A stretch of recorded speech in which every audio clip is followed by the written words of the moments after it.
Foundations of Mindfulness. Please pay attention. We have been following the instructions that the Buddha gave in the sutta called Satipatthana, or the sutta about the 4 foundations of mindfulness, which covers all human activities. Human lives or human ways of conduct can be divided into 4, the realm of body, the realm of feeling, the realm of thought, and the realm of mind objects. There are a lot of details concerning these 4 aspects of a human being.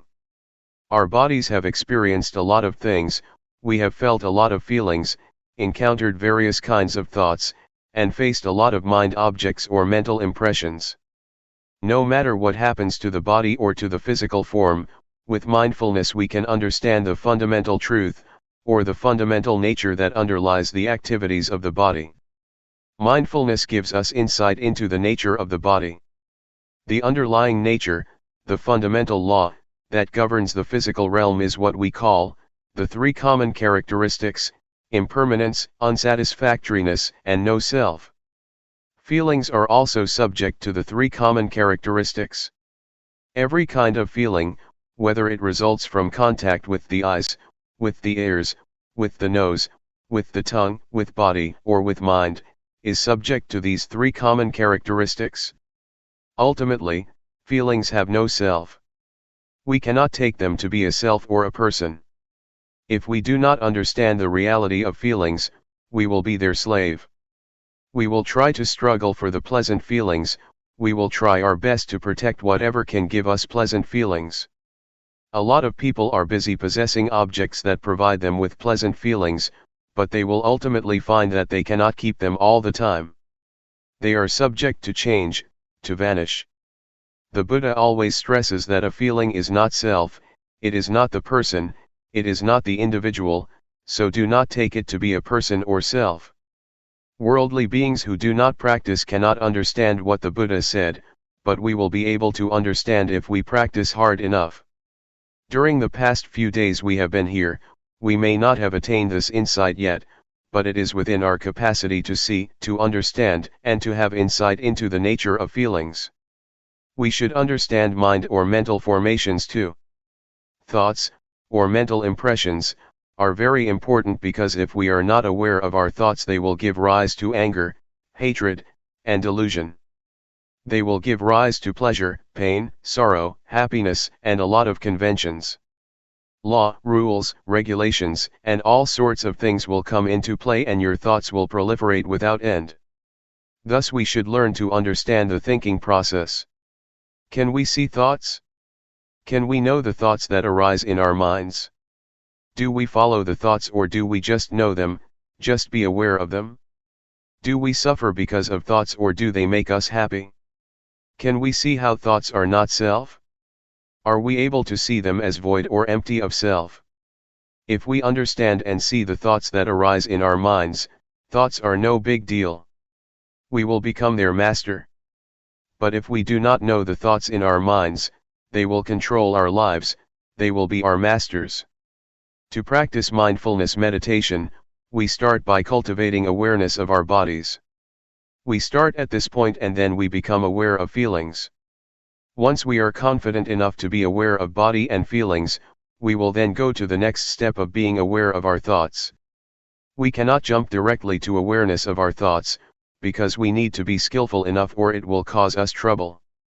Our mindfulness should be cultivated and it has to start from an awareness of the body and our feelings.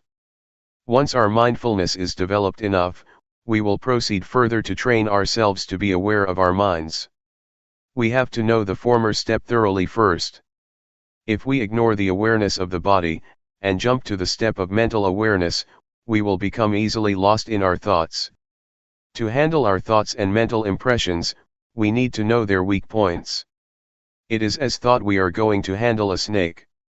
Snakes are harmful, but the skillful person who knows their weak point can capture them without getting hurt. It is like handling an elephant.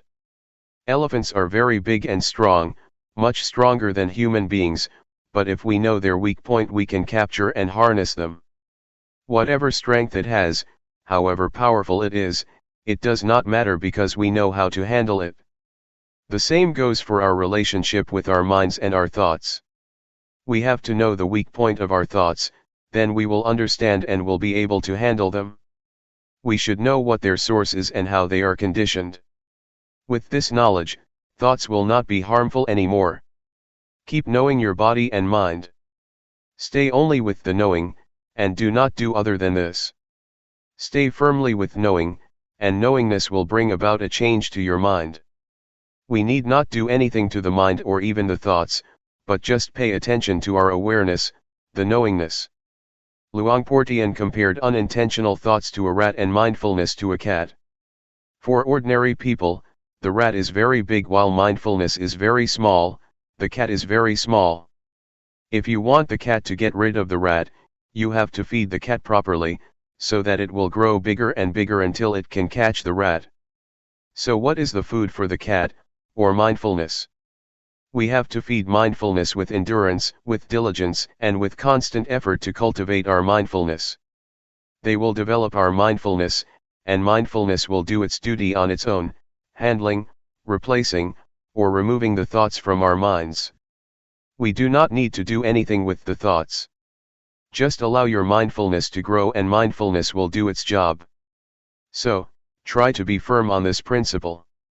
Does it sound difficult? Now let's talk about the fourth category, mind objects. There are two kinds of mind objects. One belongs to the realm of wholesomeness, and the other, unwholesomeness.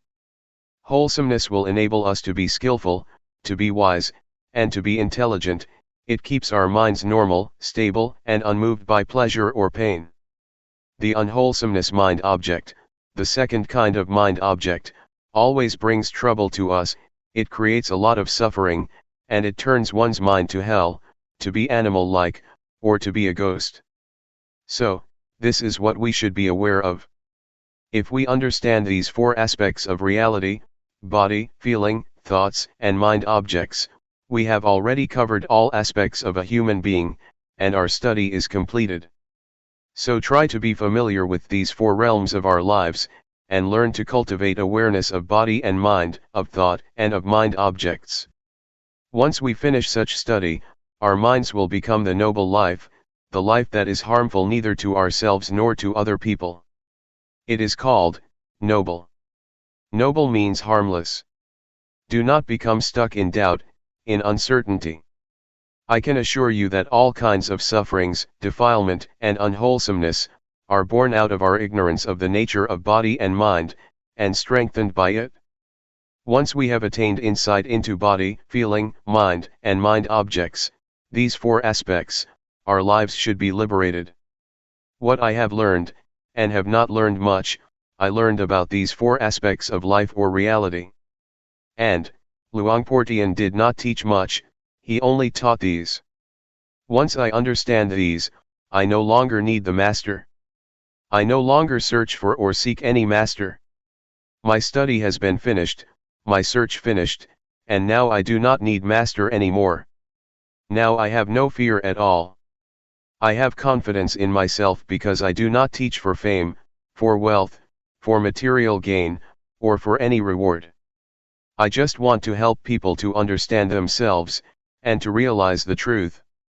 What I have said are just words, but it is not what I have memorized from any texts. I have not much learning, but what I share with you is from my direct experience, from my own realizations. That is why I am confident speaking and sharing with you. That is all. Please regard all of us as brothers and sisters. The Buddha is the father, Dhamma is the mother, and Sangha is the brothers and sisters. Question: how does one know it is time for him to tackle with thoughts? Answer: you are ready to see the thoughts once you can know a thought, when a thought arises and you are aware of it, and you are not dragged by thoughts? If you are still being dragged by thoughts, leave them behind and just pay attention to body and feeling. It is like learning a language.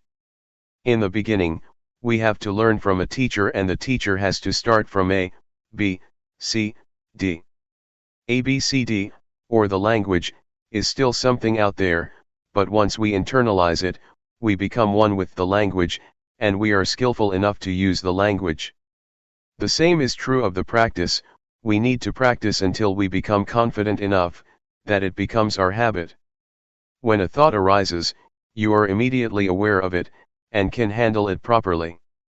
The more we are confident, the more we are able to handle or to control our minds.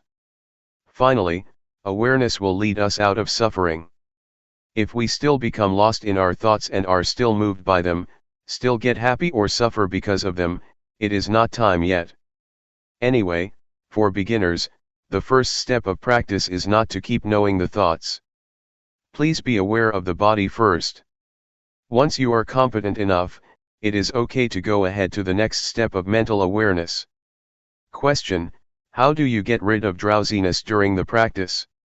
Answer: it is natural to get drowsy.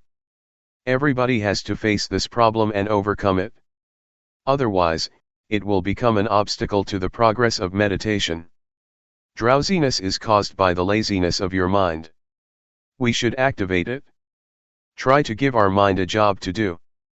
Pay attention to external things, so that it becomes activated again, or change your posture, or feel the vibration of your body.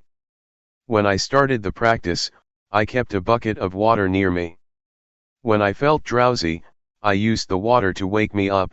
When it didn't work, I just put my head into the bucket to wake myself up. Do not close your eyes. Do not yawn, close your mouth and resist yawning.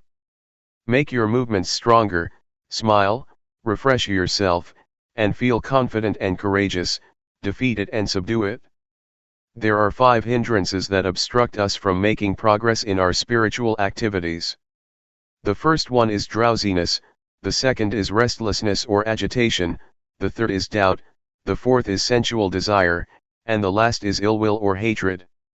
Drowsiness is like indolence, restlessness is like mischief, naughty, or stubborn, doubt has a nature of no self-determination or no resolution. These are the 3 dominant qualities of the mind during our progress. What the Buddha said is already in ourselves. He taught our reality. Question: on the conventional level, we have a saying, follow your heart, not your mind. Answer: it is the wholesomeness in our mind and in our hearts that tell us what we should do. We should transform anger to compassion, suffering to happiness, and agitation to peacefulness. It is wisdom that tells us what to do. If we know this is good or this is bad, if we know this is harmful or this is not, we do what is good and unharmful. I do not know whether you call it heart or mind. Just follow it. Question: just follow it and act on it? So it will not create any cause and effect? Answer: oh, sure, if it is a good cause, if one is mindful, if it is not harmful to oneself and others, it is a good karma.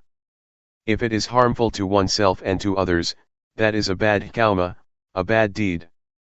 Question: should we just follow the middle path, if we are not sure whether it is a good cause or not? Just sort of ignore it and not act upon it? Answer: don't worry whether it is from mind or from heart. If you know it is harmful, avoid it. If it is good, act on it. We do not know, and we do not have such an expression in Thai, at least not one that is popular among the Buddhist monks. We often follow the heart and create a lot of problems. It is a different cultural orientation. Question: how does mindfulness work? Answer: you will realize it after you see it very often. You will realize, oh, it is like this. It is a matter of how frequently you see it. Avoid thinking, analyzing, or reasoning. Watch your body until your mindfulness is developed enough, and your mindfulness will be like a fire alarm, a smoke detector. The smoke detector never watches or keeps looking for smoke, but once it detects even a small amount of smoke, the alarm goes off. Mindfulness is like that. You will be aware of even a small portion of thought that arises automatically, without intention. So allow mindfulness to work on its own, do not order it or command it. Mindfulness works like that. Question: can you comment on psychic power, miracle, or New Age? Answer: if it happens and you become attached to it, there is the problem, but if you just see it and let it go, or if you are just aware of it, that is good. But normally people are attached to it. They want something special, but psychic power is not the real miracle. The real miracle, according to the Buddha, is the ability to be aware. When you sit and know that you are sitting, that is the supreme miracle according to the Buddha. Psychic power is the result of concentration, not awareness. If you have strong concentration, then your mind becomes powerful. Monks or people who practice mindfulness meditation seldom attain this power, but it is a shortcut to enlightenment, because you are unlikely to be distracted by psychic power, so you go ahead. Otherwise, you see flowers, you see shopping centers, you make visits, and then progress is delayed, but the delay is enjoyable. As for New Age, do not pay attention to things out there. They are just technology.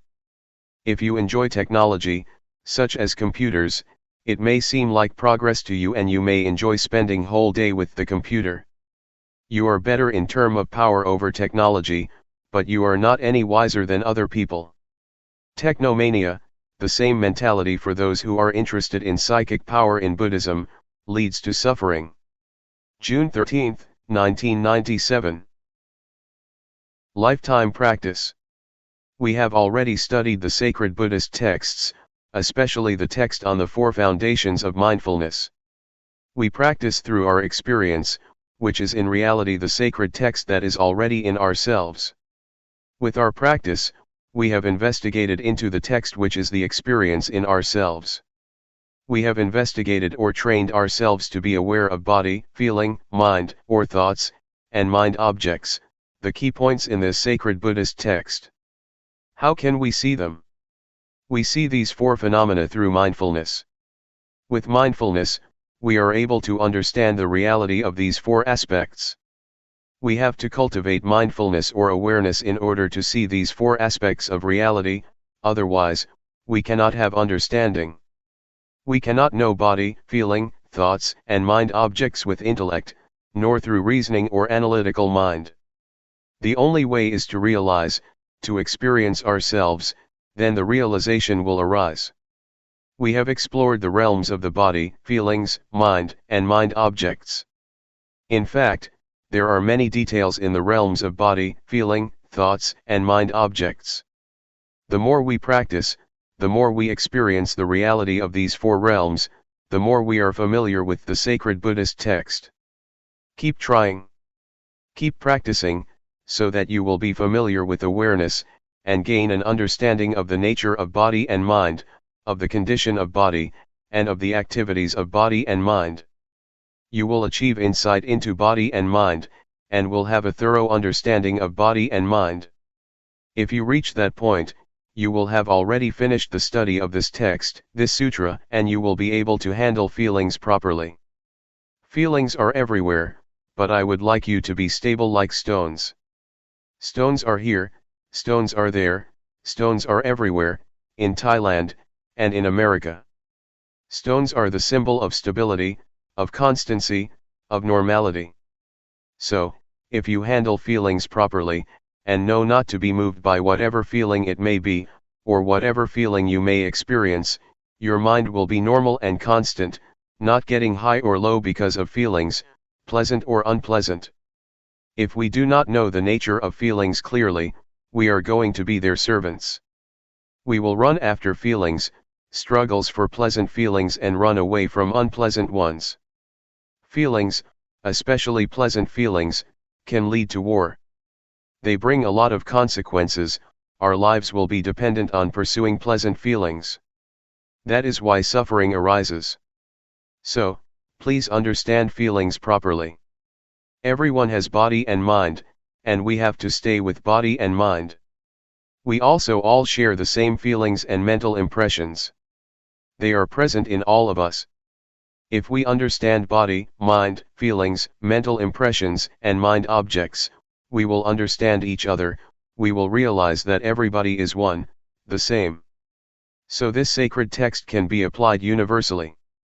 The Buddha has already laid out the formula to understand human beings, to understand ourselves. So, please try to learn the sutra, this text, through our practice in cultivating awareness and mindfulness.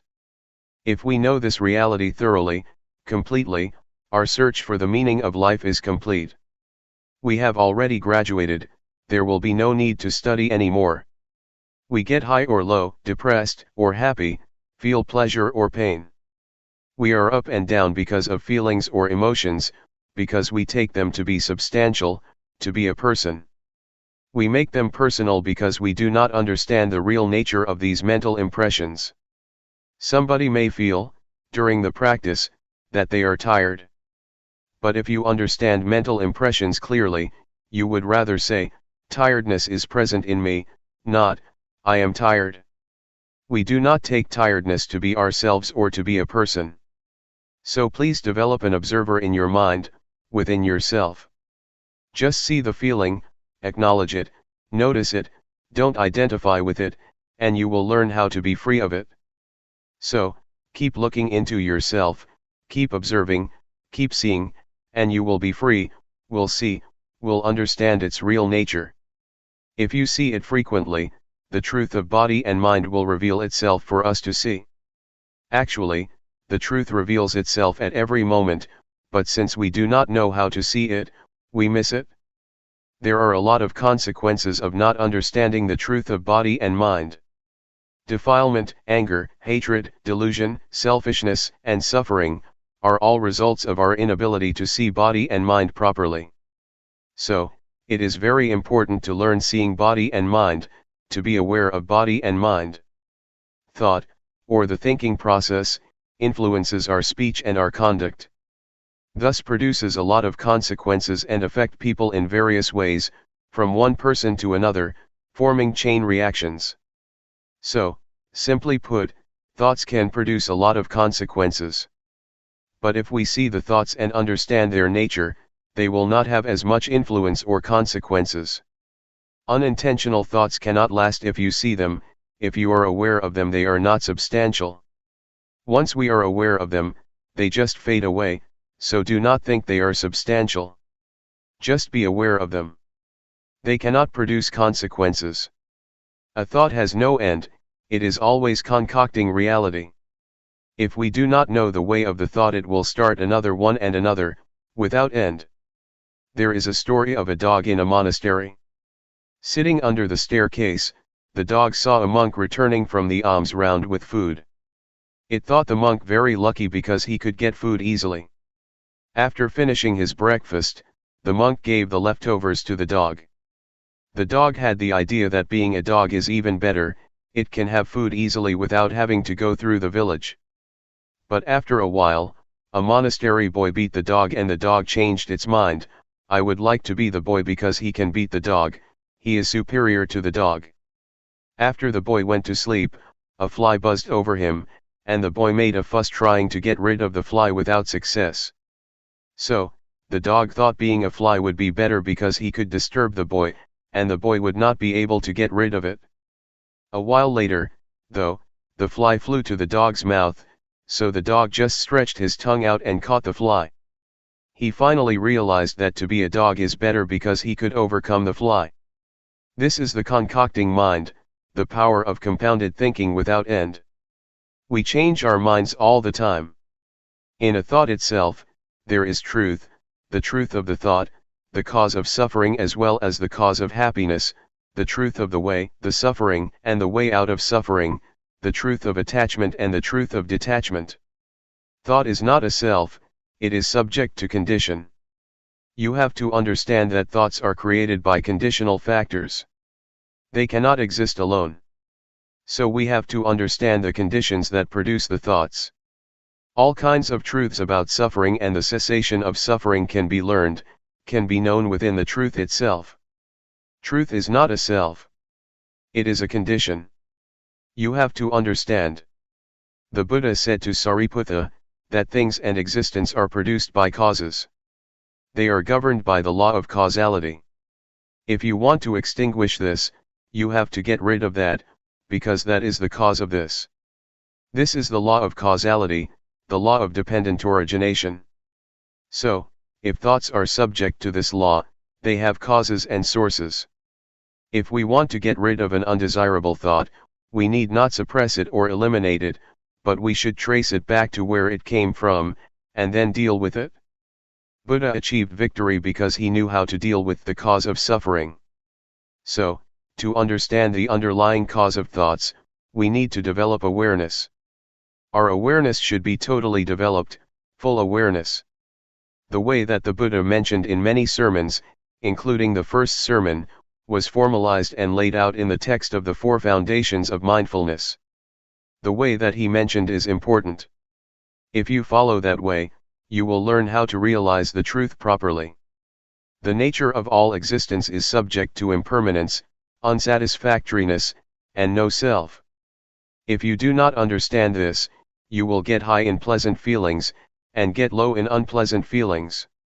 Life cannot always be pleasant, you will sometimes suffer. Our minds are moved up and down. But if we know all objects, all feelings, and do not take them to be substantial, do not identify ourselves with them, they can neither harm us nor disturb our minds. This is what I would like to stress. The retreat is not over as long as we have breath or are alive.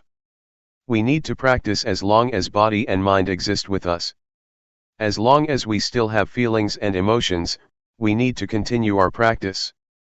To give you an idea that we are not alone, anything happens to us, noise, voice, people, sight and sound, taste and smell, from surroundings, have involved our lives.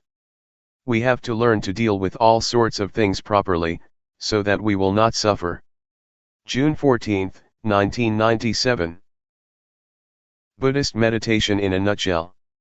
I would like to talk about the problems of meditation. They are problems that we all share: drowsiness, pain, tiredness, and exhaustion. These problems are quite normal for the practitioner. We have all experienced the same kind of problems. The only duty we have is to be mindful in every moment and in every situation. Whether you are drowsy, tired, or feel pain, try to be mindful in that situation, meaning you are not disturbed by these problems. Do not regard them as obstacles, but take them as experiences that enrich your practice. Because skillful practitioners have to learn how to deal with various kinds of experiences. Do not try to find answers in the intellect or in your brain, or try to investigate into the thoughts, or make reasons for what you have experienced. Just feel. Just stay aware. The practice of awareness will bring you insight or wisdom. It is the wisdom that is not the result of intellect or rationalization, but of repeated practice. This kind of wisdom enables you to understand the nature of reality. And the practitioner who concentrates on this kind of practice, will obtain wisdom in return. This is what we call wisdom resulting from practice, not from intellect or from memorization. There are four kinds of objects that you should be aware of. The first is the body. The second is the feeling or sensation: coldness, heat, happiness, suffering. These are all in the realm of sensation. The third is thoughts, and the fourth kind of object is what we call mind objects. Mind objects mean the states of the mind or mental qualities. They include 5 hindrances: sensual desire, ill will, sloth, anxiety and doubt, and 7 factors of enlightenment: mindfulness, truth investigation, effort, zest, calmness, concentration and equanimity. Be it a wholesome or unwholesome object, just be aware of it. So train yourself to be aware of these 4 objects over and over. If you are not mindful, the body will bring you suffering and a lot of problems, feelings will create a lot of problems for you, as will thoughts and mind objects. So, it is crucial for us to be mindful with respect to body, feelings, mind, and the mind object. And this will give you insight. The more you are aware, the closer you are to insight. That is why we call this practice insight meditation, the meditation that brings you insight. The first level of the enlightened one is called Sotapanna. It means one who has entered the stream of enlightenment. The first level of the enlightened one is one who is free from or lets go of the first three fetters. The first one is a false view of person or false view of self. It means the view that this body belongs to me. This body is me, this body is myself. You take this body as me or mine, or take me as being in the body, or take body as being in myself. You take this body as substantial. But, if you attain insight into body and mind from this method of meditation, you can liberate yourself from this false view of self. The second fetter is uncertainty, skeptical doubt. Once you have realized the true nature of body and mind, you achieve insight or wisdom, and you have no doubts about the practice or about the proper way of meditating.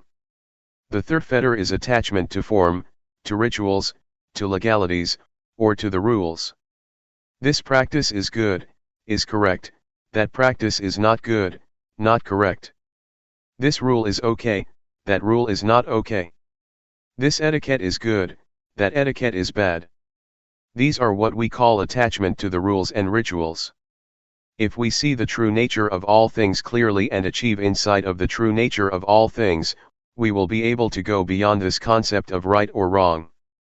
The objective of insight meditation is not to gain psychic power of telepathy, to penetrate anyone's mind, to fly in the air, or to go underground.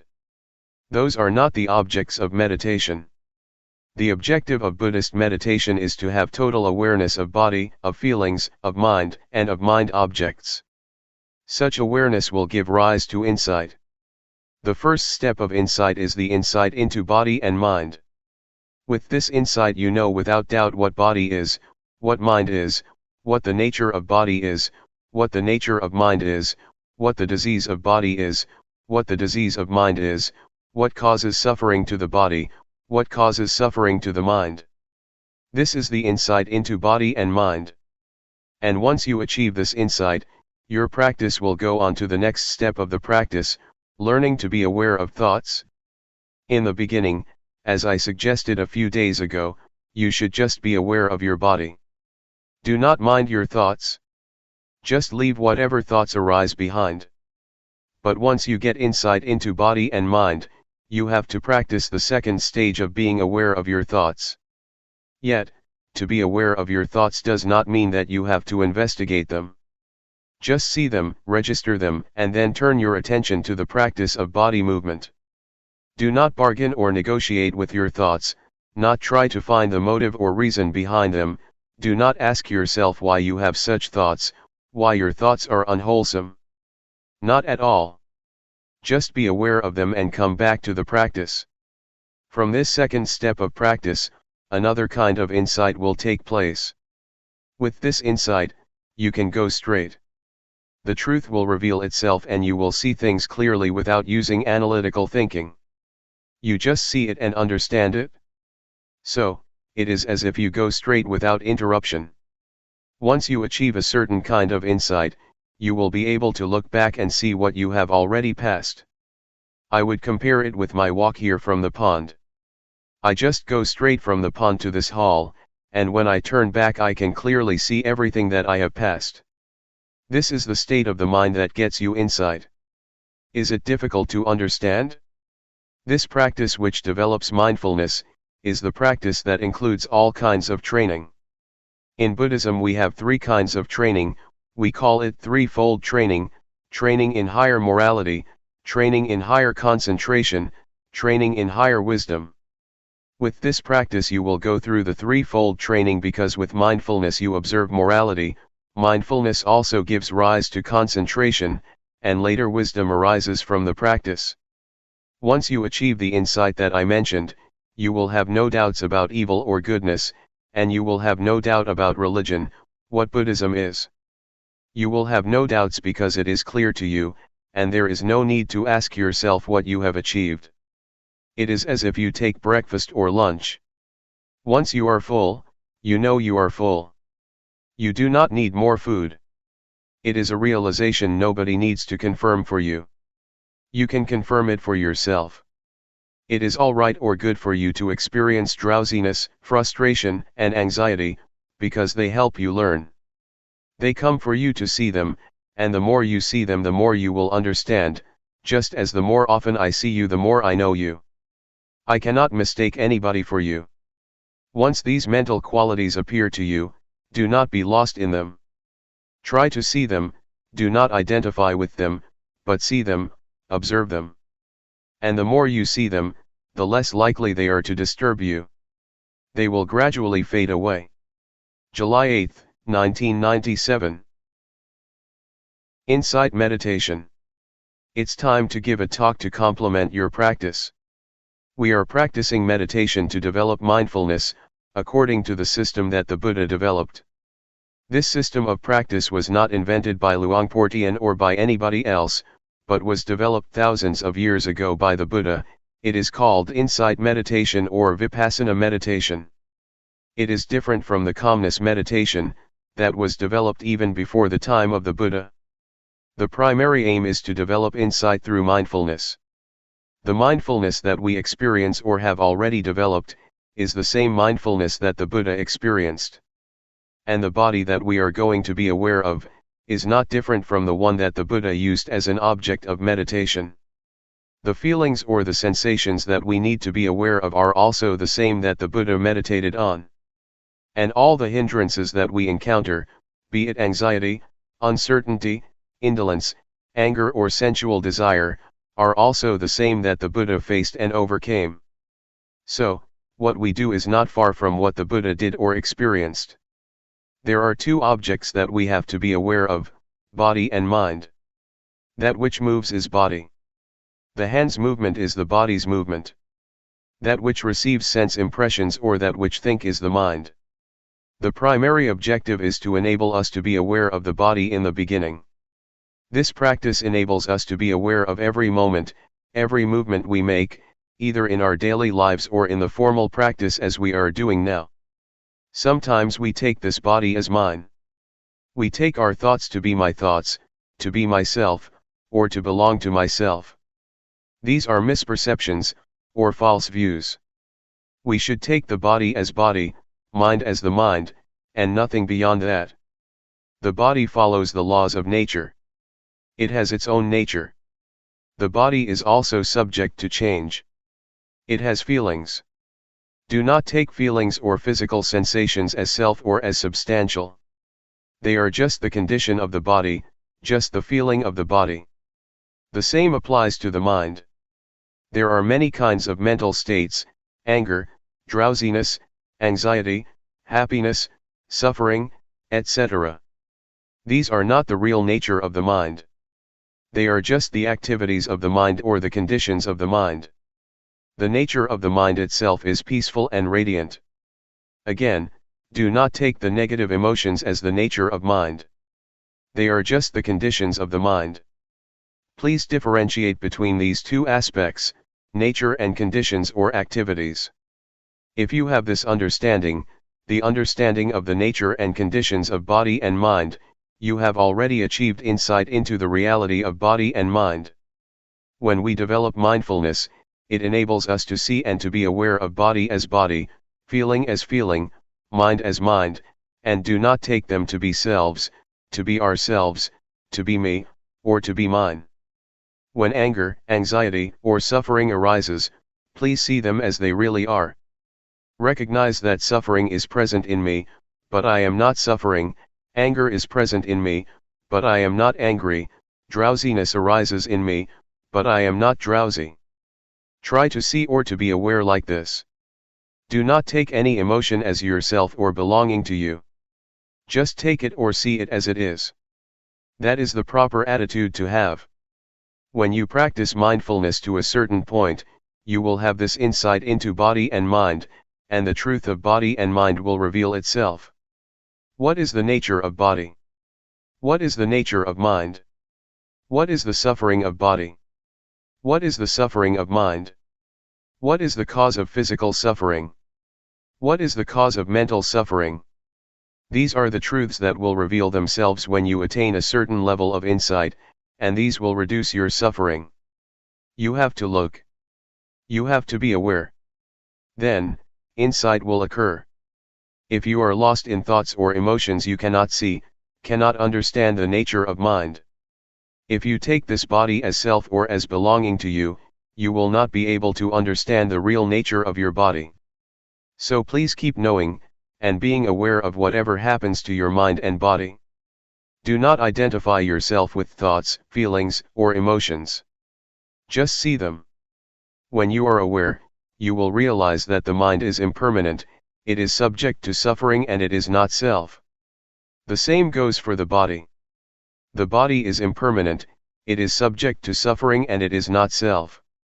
These are the insights, the results of awareness. Can you understand? The noise disturbs us, but sound is just sound. Do not bother with it. Don't be disturbed by noise. Just accept it. That's the way it is. Do not let it have an effect on you. The state of awareness is very important. It is the path. It is the fundamental of holy life. It is the whole of the training. In Buddhism we have three aspects of training, or threefold training: training in higher morality, sila; training in higher concentration, samadhi; training in higher wisdom, panya. If you practice mindfulness, you have already undergone this threefold training. Awareness enables you to be free from thoughts, free from mental states. It enables you to let go of these elements. And if you achieve the full awareness, you will be free from birth, aging, sickness, and death. You will no longer be disturbed by them. Mindfulness is the instrument to get rid of attachment, to let go of attachment, attachment to body or form, attachment to feelings, attachment to perceptions, attachment to mental volition, or attachment to consciousness. These 5 kinds of attachment, or attachment of 5 aggregates, will be dissolved by the power of awareness. The Buddha once said that attachment to the 5 aggregates, form, feeling, perception, mental volition, and consciousness, is suffering. It is the cause of suffering. So if you are able to let go of the attachment to the 5 aggregates, suffering cannot exist. That's why the Buddha calls it the supreme victory, the victory of letting go of these attachments. For this to be possible, you need to have full awareness, total mindfulness, which will enable you to see the way things really are, and to understand the nature and the conditions of things. The nature of things is impermanent, unsatisfactory, and no self. The conditions of things are subject to change. Pleasant, unpleasant, agreeable, disagreeable, content or discontent, these are the conditions of things that keep changing. They are not reality. What I told you is the truth, the Dhamma, it is not a fiction or an invention. And this state of insight is not beyond your reach. It is in your capacity to attain the truth, to realize the truth. Keep practicing. Develop awareness as much as possible. Do not waste your time on thoughts or on the thinking process. Just practice. Do not dwell on your thoughts. That's all for today. July 9, 1997. A handful of Buddhism. We are learning to practice meditation. The purpose of meditation is to develop awareness and mindfulness. The more we exercise awareness, the more we develop it. It will become present in our bodies, and our minds will become familiar with our bodies because of mindfulness. Try to make your mind familiar with your body, so that it will be with your body. People are differentiated by their actions, karma. Karma is the determining factor that differentiates all of us. If we practice mindfulness, it is the action that can determine our lives and have an effect on us. Keep practicing mindfulness. If we practice enough and properly, it already includes the training in higher morality, the training in higher concentration, and the training in higher wisdom, or what we call, the threefold training. There are many things that keep us from being aware, and keep us from knowing. There are sensations, or feelings. If we are caught up in feelings, our mind is turned from ourselves or from the body, and we do not experience awareness. Unintentional thoughts also keep us from being aware. Be they good thoughts or bad thoughts, if we are distracted by them, awareness disappears and we cannot create the desirable karma of practicing awareness. So try to turn your mind away from those feelings and thoughts. Do not become distracted or disturbed by them. If you become aware and keep knowing your body, you will realize later that the unintentional thoughts are like the garbage. They are undesirable and we are no longer tempted by them as before. We do not refuse or reject feelings or thoughts, but we are not to be caught up in any of them. Mindfulness enables us to be aware of these feelings and thoughts, and mindfulness enables us to bring the mind back to the body's movement.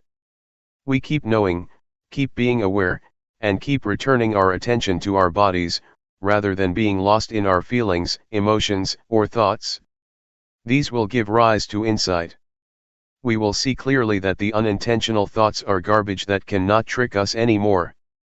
Formerly we may have enjoyed thinking the thoughts, falling into them, getting caught up in them. But once we see them as garbage, we feel ashamed of ourselves, and we no longer want to bother with them. This is the insight that you can achieve from thoughts themselves. They give you this lesson. When thoughts arise, just be aware of them. And I myself, as I told you yesterday, have been caught up in thoughts for many years, never aware of how they determined my life. But one day I was suddenly aware, I suddenly understood. I suddenly bumped into a thought, saw it face to face, and finally overcame it. My thoughts could not tempt me or trick me anymore. This was the decisive victory. Before that, I was the slave of my thoughts which concocted greed, hatred, and delusion. With thoughts, greed, hatred, and delusion arise. A lot of thoughts become the consequence of those defilements. Once I understood and saw the thought clearly, I became its master. The thoughts cannot be my master anymore. This is the insight, the result of accumulated awareness. The four categories, body, feelings, mind or thoughts, and mind objects, keep coming into our lives. We experience all of them. During practice, they keep coming, keep arising, and keep disturbing our minds. We do not know how to deal with them because we do not have enough mindfulness. But if our mindfulness is strong enough, they just come for us to learn and see their nature clearly, to see that they are temporary states of mind. There are two kinds of nature, the nature of body and mind, and the conditional state of body and mind. These are the two aspects of body and mind that we can realize, that we can understand. Later we can see where thoughts come from. Where are they? What is their source or origin? What is their stronghold? We can know it all. We will also be able to know the three characteristics, impermanence, unsatisfactoriness, and no self. We will know what they are, and we see everything in terms of them. This insight is possible because of the mindfulness that we keep developing. Everything that we experience can be put into two realms, body and mind. It is all related to these two realms, body and mind, and no more than that. When we are aware of the body and mind, we can see the two aspects that I mentioned earlier, the true nature of body and mind, and the conditional or the temporary state of body and mind. For example, feelings, whatever they are, heat or cold, pleasure or pain, happiness or suffering, these are not the true nature of body and mind. They are just the temporary states or conditions that keep changing. This reality or insight will reveal itself. These are the insights that keep coming to the mind. Be attentive to your practice. Do not bother with the practice of other people, looking to see how they practice, or how long they practice, or how well they practice. Don't worry about whether you yourself are practicing rightly or wrongly. Just keep knowing. Just maintain awareness. Just stay mindful. All your problems will be solved on their own.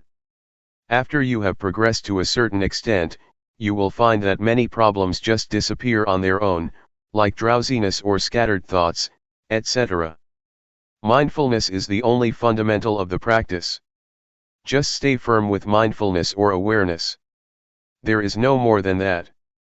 With mindfulness, the factors in codependent origination can come to their end. When you have contact with the world and have feelings, they will not produce defilement or any consequences. They just stop there if you have mindfulness.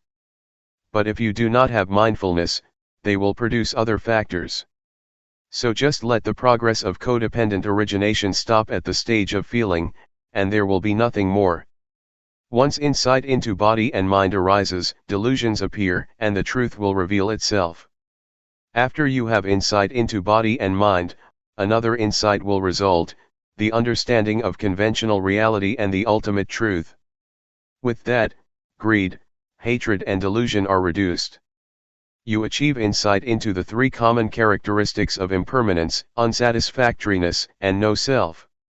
Again, this will reduce greed, hatred, and delusion dramatically. These are the results of the practice. They are the insights that will occur on their own.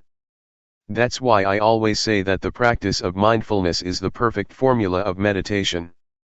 It is perfect in every step, every stage of the practice. There is no more than that. All virtues, all teachings are included in the practice of mindfulness.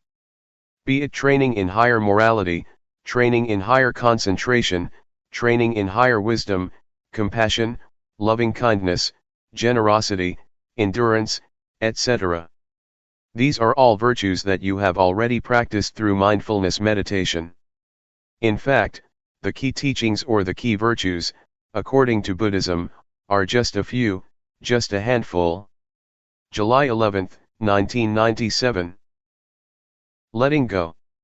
What we are doing now is following our Master, the Supreme Master, the Buddha, who developed this meditation a long time ago. He used his body and mind as the text or scripture for studying the Dhamma through cultivating awareness of the body and mind. Apart from the body, we should also be aware of feelings, thoughts, and mind objects. Mind and body are like a sutra that covers a lot of subjects, a lot of knowledge that we should know. We are able to learn about heaven, hell, happiness, suffering, morality, concentration, and wisdom, from our body and mind through awareness cultivation. The causes of disturbances and problems in this world are in the realm of body and mind. On the other hand, the cause of peacefulness and happiness can also be found in the realm of body and mind. I need not explain more about this, but I would like to talk about the practice. The practice can be done by cultivating awareness of the body. Please try whatever techniques that can be used for awareness cultivation. Actually, what Luangpor Teean taught is very up to date, never obsolete, very modernized, and suitable for the modern age. This method is a universal one because everybody has body and mind. All of us have the same properties, regardless of nationality, language, race, gender, etc. We all have the same properties of body and mind. Just try to breathe in and breathe out with awareness. When you breathe in, be aware of that in breath, when you breathe out, be aware of that out breath. And we will become one. Breathe in and breathe out. Let's try breathing in and breathing out. If we have awareness, all of us will become one. Otherwise, we are different people, behaving differently in our own way. Awareness, mindfulness, or the breath, are all things we already have, so they are not difficult to practice. The awareness of breath and the awareness of the body's movement are the same. So how can we achieve awareness? Nothing can keep us from cultivating awareness. The only factor is ourselves. If we practice, awareness can be developed, it depends on us. We have already done many things, chantings, devotions, offerings, performing merits, studying scriptures, etc. Another thing that we should do is practice meditation. What Zhuangyan Monastery has done is to follow the path of the Buddha, encouraging people to practice meditation. Although not many people are interested, it is a good activity. Other Buddhist practices such as offering food to the monks, offering materials to the temples, observing the precepts, or studying the texts, are not lacking in society. What we lack is awareness. We have problems regarding the body and mind. We suffer because of body and mind. Greed, hatred, and delusion arise because we do not know how to deal with body and mind properly. For example, delusion occurs when the eyes or ears make contact with a sight or sound, and we are not aware. When you have awareness, forgetfulness and delusion just disappear. They are opposites. When awareness arises, the forgetfulness cannot stand. It just disappears. I would like to ask all of us, which, up till now in our lives, has been more powerful, awareness or forgetfulness? It is not difficult for awareness to arise if we start counting on ourselves. Buddhism starts from the individual, transforming the individual first. You need not change the environment or to ask the environment to change at the outset. So if you keep cultivating awareness, you will find the answers to your problems by yourself. The truth about body and mind will no longer exist. I would like to speak briefly for your benefit. We need to let go of everything regarding the mind. Regarding the body, we should learn how to reduce physical suffering and treat it properly. In other words, mental suffering can be reduced by letting go, but physical or bodily suffering has to be reduced by treatment. For instance, when it is hot you have to stay in the shelter and so on, because it is the physical suffering, but if it is mental suffering, you have to let it go. I would just like to encourage you to practice. This temple is a suitable place for teaching and practicing meditation. I like this place very much. We can practice or walk without mosquitoes. In my temple in Thailand, when I moved hand, I have to keep the mosquitoes away, but here it's very easy. So it is a suitable place that provides a good environment for practice. I do not know whether you benefit from this place or not, but I myself benefit a lot. My health is much better and I also have good ideas. 3 years ago, I had interesting ideas, and I put the talks into a small booklet about the Dhamma. Since my talk has to be translated, it can't be continual because I have to pause for the translation. So I only say about 50% of what I would like to. If I were to speak in my dialect I could continue my talk more easily, but that's okay, do not take it seriously. It's better to have a question and answer session. I have to go tomorrow, so this is your last chance. Question: what should I do when I have no thought during the practice, and what should I do when I am aware of my body's movements but all kinds of thoughts arise simultaneously? Answer: what you should do is be aware of the thoughts that arise, that's all. When no thoughts arise, just be aware of your body's movements. When I practice, sometimes I lose my sense of self, but when it seems that I myself have disappeared, I just touch myself to regain my sense of self. Question: with awareness, one may attain the state of no self or even reach the level of arahant. Is the eradication of the 10 fetters that an arahant should achieve, before he reaches enlightenment also possible through awareness? Answer: awareness gives rise to higher morality, higher concentration, and higher wisdom. So, the threefold training is already incorporated in the act of awareness. It depends on how much awareness we have. If the awareness is strong, it can get rid of the fetters one by one. So it depends on how strong the awareness is. The more powerful it is, the more likely it is that it can overcome or dissolve the fetters. Question: how do we enhance the changing conditions of our bodies and minds with awareness during our practice? For instance, what do we do if the mind becomes neutral? Answer: a neutral state of the mind means that the mind is ready to be happy or suffer. Just be aware of that neutral state. If it transforms into a pleasant feeling, just be aware of it. If it becomes an unpleasant feeling, just be aware of it. At the same time, if there is no thought, just recognize that there is no thought. When a thought arises, just be aware of it. You need not do anything with your mind or make it move from that state. Just practice and be aware of your body's movements, that's all. Question: is there any difference between the awareness that we are developing, and the awareness of the Buddha? Answer: they are the same. If you develop awareness to a certain point, your mind will be at the level of sustained observance, constant awareness. It is a sustained awareness, keep seeing and keep knowing all the time. This state of sustained awareness will include morality, concentration, and wisdom, and it will also enable you to see the cause of suffering. This state of awareness will lead to the cessation of suffering. So, this is the state of Buddhahood.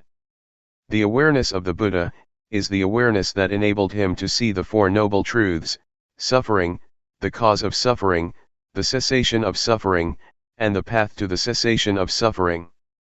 If you achieve the state of sustained awareness, the practice is over, you have already reached the end of the practice.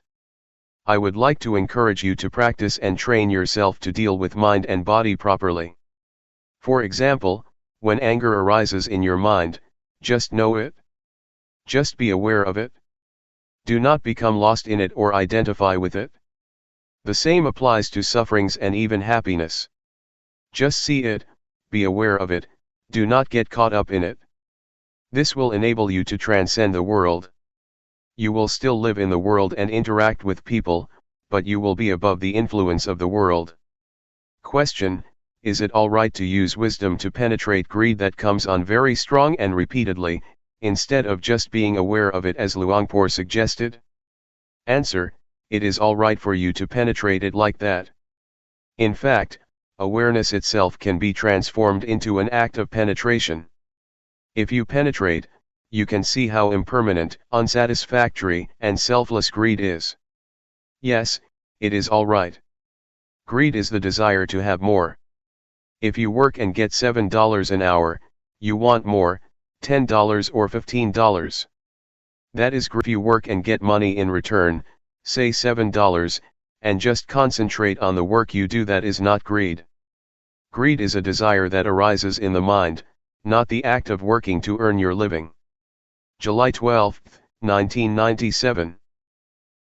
An outline of the insight. I am just repeating an old story, because this is the old path that the Buddha walked a long time ago. It is the single path, the supreme path, that we should walk for our well-being. That which finds the path is mindfulness. Mindfulness will tell you the right path. It is the mental eye that sheds light for you while you are traveling on the path, and it will tell you whether you are walking on the right path. In fact, mindfulness is not out of the realm of body and mind. The more we are aware, the more we are able to understand the body and mind. After we are aware of the body and mind over and over, we will have insight into them. Previously, you took body and mind as yourself, as belonging to you, but once you have insight into body and mind, you see them as they really are. We use mindfulness or awareness as the eyes for us, to look into the body and mind, and the truth will manifest itself. This will enable us to understand the nature of body and mind, to see and understand why the body and mind do good or bad, to understand the sickness or the suffering of body and mind, and to see the conditions or the factors that give rise to these sufferings. It also enables us to understand the activities, the temporary state or conditions, of body and mind. These truths will manifest themselves to us. Insights occurs to us like a door that is opened. Once it is opened, we can look and see inside, and everything inside is clear to us. So, when we have insight into body and mind, the truth of body and mind will be apparent. We will see the sufferings of body and mind, and we are interested to see what else come after them. We keep seeing, and keep knowing the truth regarding body and mind, step by step. The truth just goes, and we just follow it as it opens or manifests itself to us one by one. It is like when we study and have an understanding of the subject, the understanding keeps increasing because one leads to another. Insight is like that, it expresses or manifests itself, and we just follow it. Our body is not ours. It is beyond our control, nobody can control it, and no one can be its master. It just goes on its natural way, we cannot control it. And you will see clearly if you look closely.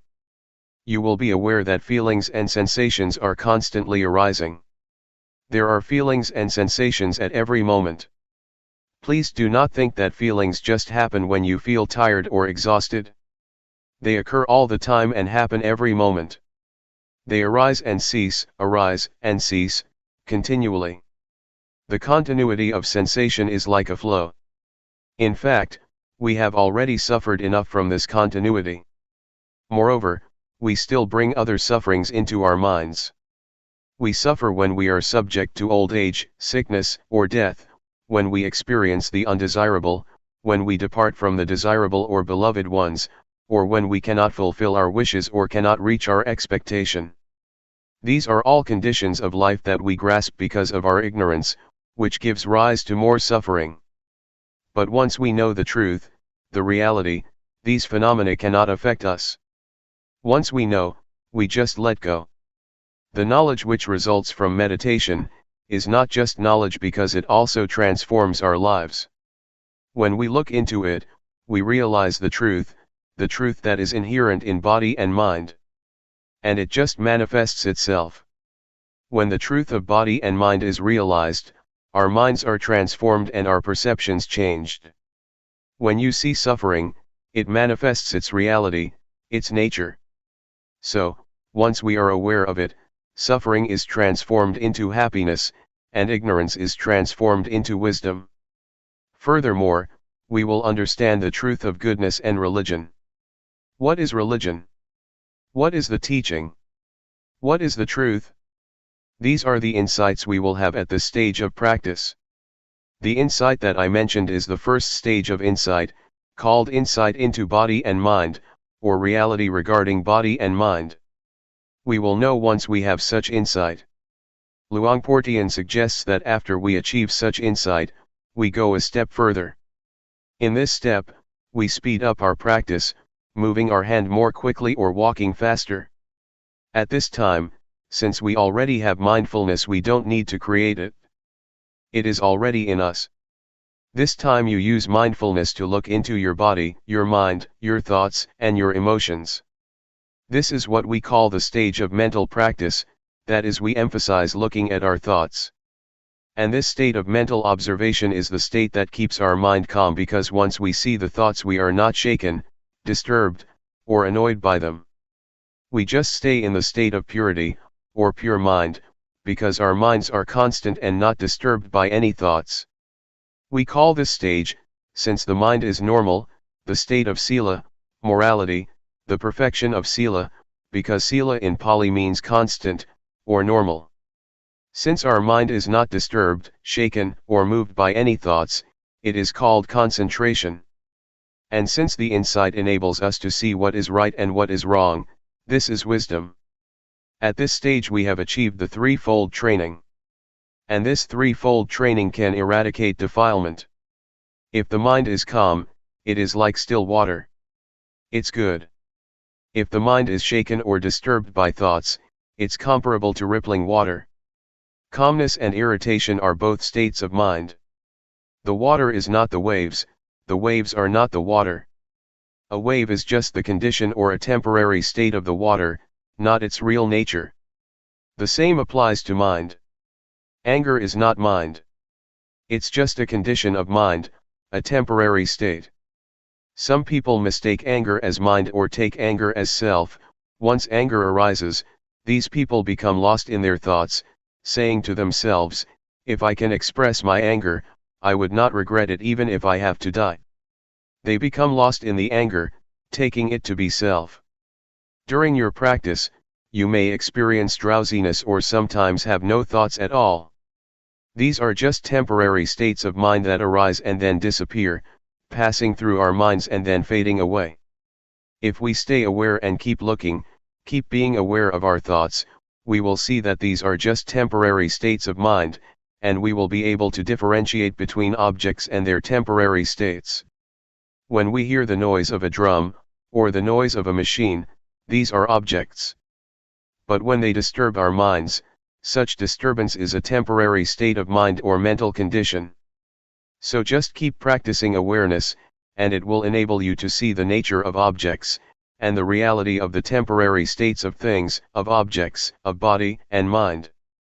In fact, there are more details than that, but I just want to give you a sketch or outline of the insight that will occur in this second stage of the practice.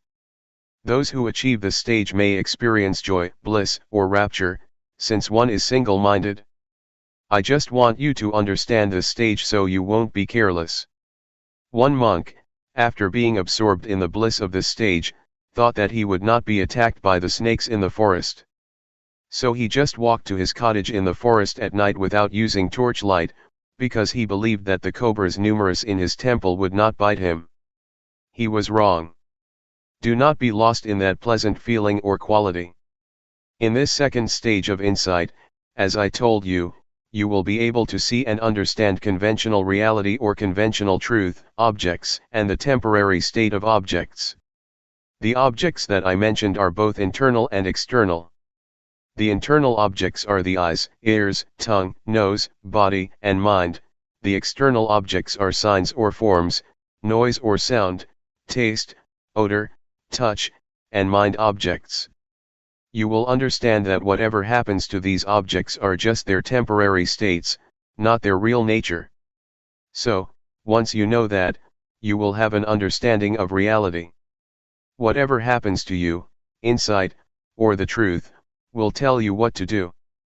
Whatever obstacles or difficulties you may experience in your life or in your mind, even if they are hindrances or negative feelings in your mind, the insight into body and mind will rush to help you, and you will get over them, overcoming them easily. You will go straight through them. The second stage of insight, the differentiation between objects and the temporary states of objects, will rush to help you. The insight into the three common characteristics of impermanence, unsatisfactoriness, and no self, will also accompany you and come to your rescue. That's how you can go through your problems without many difficulties. Awareness enables us to see good and bad, to see happiness and suffering, to see calmness and drowsiness. Once you see it, just see it. Do not get into it or identify with it. I would like to put awareness into a nutshell and give it to all of you, so that you can apply it to your daily lives. Awareness itself is enough. It is the essence or the heart of the practice, and it will enable you to be born of the Dhamma, to be born of the truth. You can be a monk on your own. In our chanting, there is a word in Pali, Saddhammasho. Saddhammasho means that the monks, or the Sangha, are born of the Dhamma, of the realization of the truth. So, if you have realized the truth and your life is born of the truth, you are already a monk or a part of the Sangha, the noble community. Awareness is the only fundamental for the practice that we can rely upon. In the beginning, we start our practice with mindfulness. In the middle or in the process, we depend on mindfulness or awareness. In the end, the goal or the destination is still mindfulness. So, mindfulness is not only the path but also the goal. Mindfulness shows us the path, the proper path, to live our lives. And this enables our minds to be transformed, or born of the Dhamma. That is why I say, you can be a monk, a bhikkhu, a real bhikkhu, not just one in uniform. If you look at the time of the Buddha, a lot of his disciples became enlightened first, or in my words became monks first, and then were ordained by the Buddha. Almost half of the great disciples of the Buddha attained enlightenment before receiving ordination. That's why I said that we can be monks if our minds are born of Dhamma, or if our minds are supported or sustained by Dhamma. You need not have a robe like me to be a monk or a bhikkhu. It is normal that awareness at this stage can be regressive. But once you arrive at a certain stage, it will stay unchanged. At this stage, you have to continue your training until you arrive at the stage where you need not train yourself anymore. Asakha means the state of mind that requires no further training. Those who arrive at the state of asakha, the state of mind that requires no more training, have reached the state of arahant. What Luangpor is chanting are the verses that the Buddha preached to his mother in heaven. That's all for now. I would like to say goodbye to all of you. July 13, 1997. Spiritual Tips for Meditators. Part 2. By Propizan Vizalo. Means and Ends of Meditation. Since I would like you to take this opportunity to listen and learn from Luangpor Teean, I will not take much time. I will just speak a little bit to comply with his request. Later, you can request him to share more or answer your questions. I think what Luangpor Teean said is fundamental to the Buddhist teachings. He stresses mindfulness. It is very important to practice mindfulness, for it is the heart of Buddhist meditation. When speaking about meditation, we have to bear in mind that there are many kinds of meditation, both formal and informal. In fact, meditation is not an exotic method that has to be imported from the East. Meditation is what we have already experienced, what we have already practiced, whether we are aware of it or not. When you see nature, when you look quietly into yourself, when you reflect on your life, that is meditation. When you try to follow your breath with an expectation of calmness, that is meditation. Meditation can be practiced through drawing, painting, or music. So meditation is what we have already experienced to a certain extent.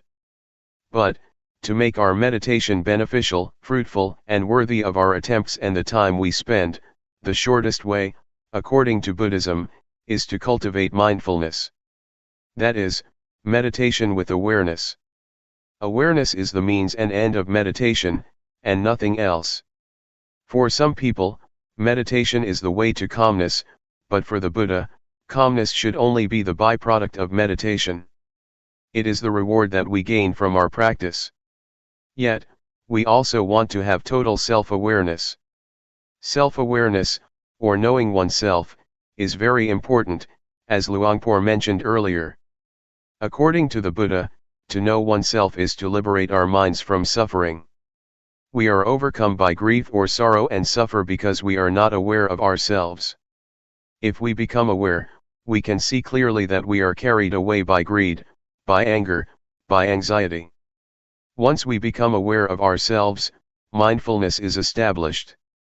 Once mindfulness is established, it is not easy for sorrow, anger, ill will, or greed to sneak into our minds.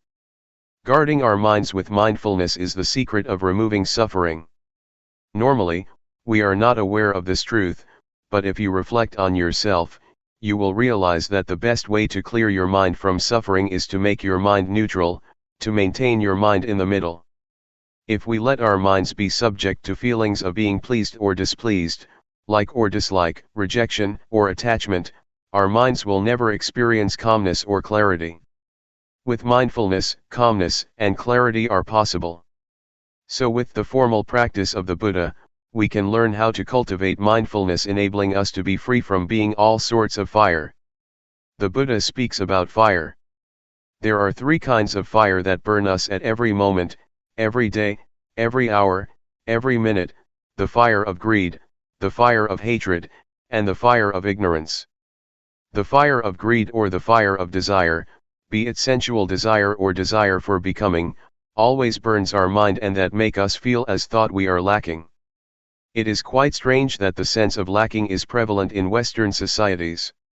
Despite the material richness, despite the abundance, people are overwhelmed by the sense of lack.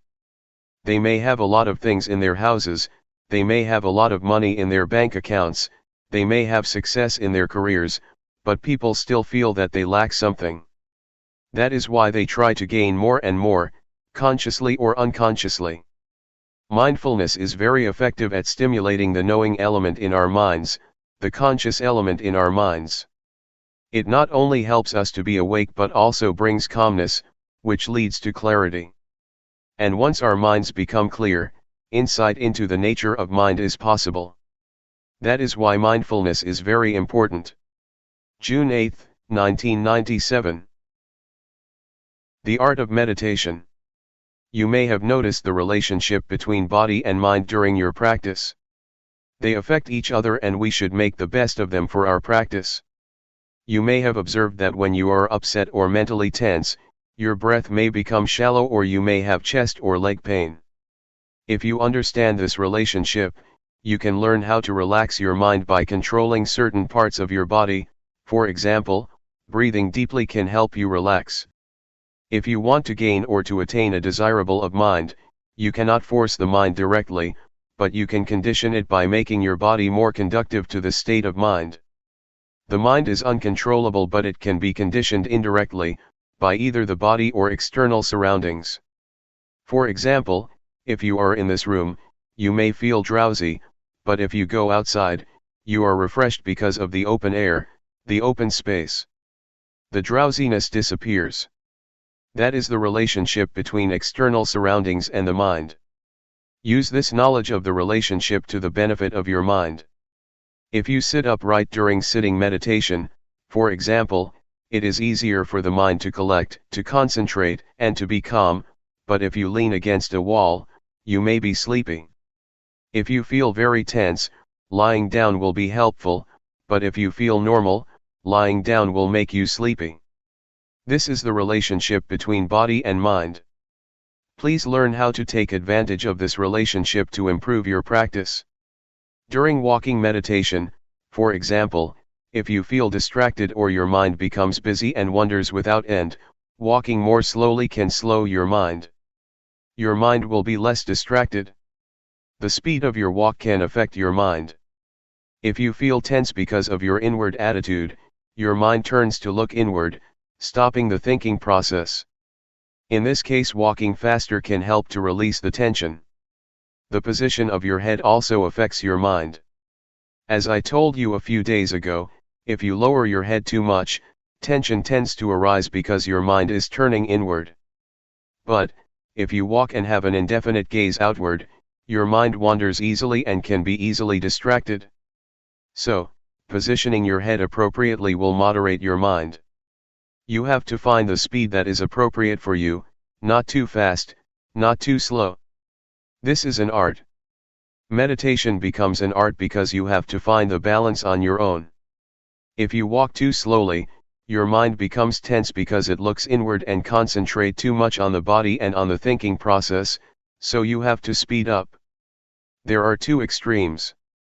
One is to wander a lot distractedly, and the other extreme is to take it very seriously, to push oneself very hard, trying to stop or to suppress the thought. The one just follows the thoughts, the other wants to stop the thoughts. These are the two extremes. In this practice, we neither stop nor follow the thoughts. But how? This is the point of balance. I myself have to adapt. When I feel tense in my legs, I walk slowly. If I walk any faster, I cannot get through the 7 days retreat. Normally, I do not practice the intensive retreat for the whole week, just for a whole day. The rest of the week I do it indirectly and then I may do something else. But to practice 7 days, we have to learn how to do it without being exhausted. It is like marathon walking. If you push yourself very hard at the first kilometer or on the first day, the rest of the days will be disastrous. You have to know how to save your energy so you can go through the whole retreat or marathon. There is no one standard or formula for everybody. You have to find your own way. If you feel tense, it is better for you to look far to relax. When I first practiced, I look inward so much during the first 3 weeks that I developed a lot of problems. I could not raise my hands or sleep because I tried to suppress my thoughts. I had to cure myself. To turn my mind outward, I had to look at a specific point, during my walking meditation for almost 3 weeks before I felt better. I think for me to look forward, to look far, is good in that situation, but after that I have never used the method again. Now I just look down on the floor but not too much. Luangpor just said, feel relaxed, and just be aware, but I did not know how to apply his teaching to my situation. I think what Luangpor said about the balance is very important. To be aware is to be on the middle ground between following your thoughts and suppressing them. I like to compare awareness to an egg. If you hold an egg tightly, it will break, but if you do not hold it, it will fall. So, you need to hold the egg firmly but not too tightly.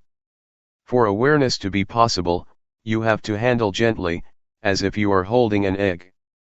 If you force your mind to concentrate, to stop thinking, to achieve something better, or whatever, you are going to crush the egg. But if you feel completely relaxed and do not take it seriously, it is like dropping the egg. So, in this method of practice, just hold your mind gently. It is how to do this that is the problem. Nobody can tell you. You have to know how to gauge and how to adapt your mind. It is like riding a bicycle, you have to hold your body in balance. If you are stiff, holding the handles of the bicycle very tightly, your whole body becomes tense and you will fall. So, bicycle riding is the art of keeping your body as well as your mind in balance. The same goes for meditating. You have to hold your mind in balance, neither too relaxed nor too tense. How to reach this point is the art of the meditator, and this is the problem. When I first practiced, I found it difficult to reach this point because normally we tend to be at one of the extremes, either forcing ourselves or just letting things loose. For the practitioner to arrive this point, one needs to have experience with oneself and learn by oneself. If you arrive this way and know what the middle ground is between the two extremes, you will find it easy to practice without tension. You will be able to work the whole day without a problem. At the same time, you will be able to effectively handle undesirable thoughts. Previously, when we had distracted thoughts or a scattered mind, we responded to in one of two ways, either following it or suppressing it. But if we know the middle way, we will find that just acknowledging our mental condition, just noticing the thought that arises, it will disappear or fade away, without our having to make an attempt to suppress it.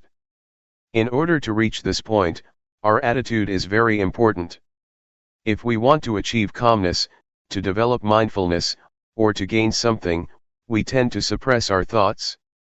We do not want to be distracted, so we try by all means to stop distractions, thus bringing ourselves lots of problems, mentally and physically.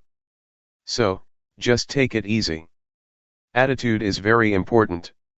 To take it easy does not mean that you do not make any effort, but rather, practicing the whole day and making lots of attempts. The point is how to make such attempts without having anything to gain. You came here and you must have been motivated by some expectations.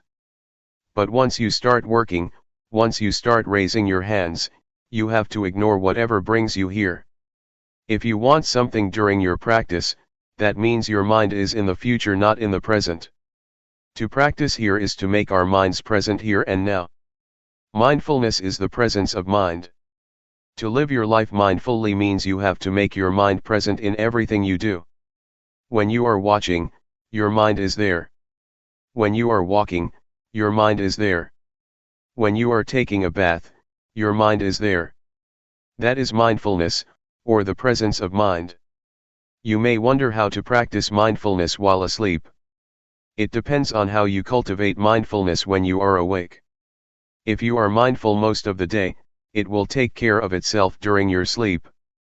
You will learn that your dreams can be affected by mindfulness. Even consciousness plays a role in your dreams to a certain extent. They are not totally unconscious. They depend on the mindfulness that you have already developed. So, just take care during your waking hours, because it is the period of the day that we can control. It took me about a month to find the middle ground, but I am a bad example. Many people spend about a week to find it. For me, I feel that tension is the indicator of whether I am practicing right or wrong. If I am tense, it means I am practicing the wrong way. After 1 month, I was aware of my thoughts very quickly, which was a surprising experience for me. Sometimes, even now after being a monk for more than 10 years, I practice and I feel tense, which means I am too serious, so I know I have to relax my mind a little bit. I still get tense from time to time, not always at the balanced state, but at least I know how much I have to relax to reach the middle ground. It will be a point you are familiar with. You may get tense, but when you feel relaxed to a certain point, you will know that this is the middle ground for you. You have to find it yourself. Nobody can tell you where it is. There are many indicators for us to be sure whether we have developed enough awareness or not. Sometimes one has a lot of distractions. The mind can become busy, but if you acknowledge the thought very quickly and notice when it occurs, you are aware. Also, to be aware does not mean that you have to be calm. In some situations, the mind is supposed to perform its functions and it is difficult to be calm. As long as you notice that your mind is distracted, it is all right. That is why Luangpor said, do not try to be undistracted, but once you are distracted, you are aware. Once your mind goes out, you are aware. The point is your awareness of your state of mind and knowing it quickly. For a lot of people, meditation time is only the time when they sit cross-legged and close their eyes. Afterwards, they go to work, and cannot think of meditation. Meditation is limited to the room, in the morning and in the evening. But for us, the meditation zone means trying to make the whole day, or a certain period of the day, a time for meditation, even though you do not close your eyes and are still at work. It should start at a portion of the day, and then enlarge its zone. The more you are aware of every moment, the more meditation is a part of your daily life. It does not mean that only the time inside a meditation hall is meditation, and the rest is not. It should start from the meditation room and then enlarge to your whole life. Enlarge the zone in time first and then enlarge it in space as well. Try to integrate meditation into your daily activities. Try to use the movement of your body as meditation objects all the time, and try not to stay still. On the car or the bus, rub your fingers. Try to have some parts of your body moving and use the movement of your body. If you can use your breath as meditation object, you have a refined, sensitive mind. Yes, you can do that, too. Luangpor suggests using the blinking of your eyes or the swallowing of your saliva. Breathing is useful because you do it all the time, especially at night when lying in bed.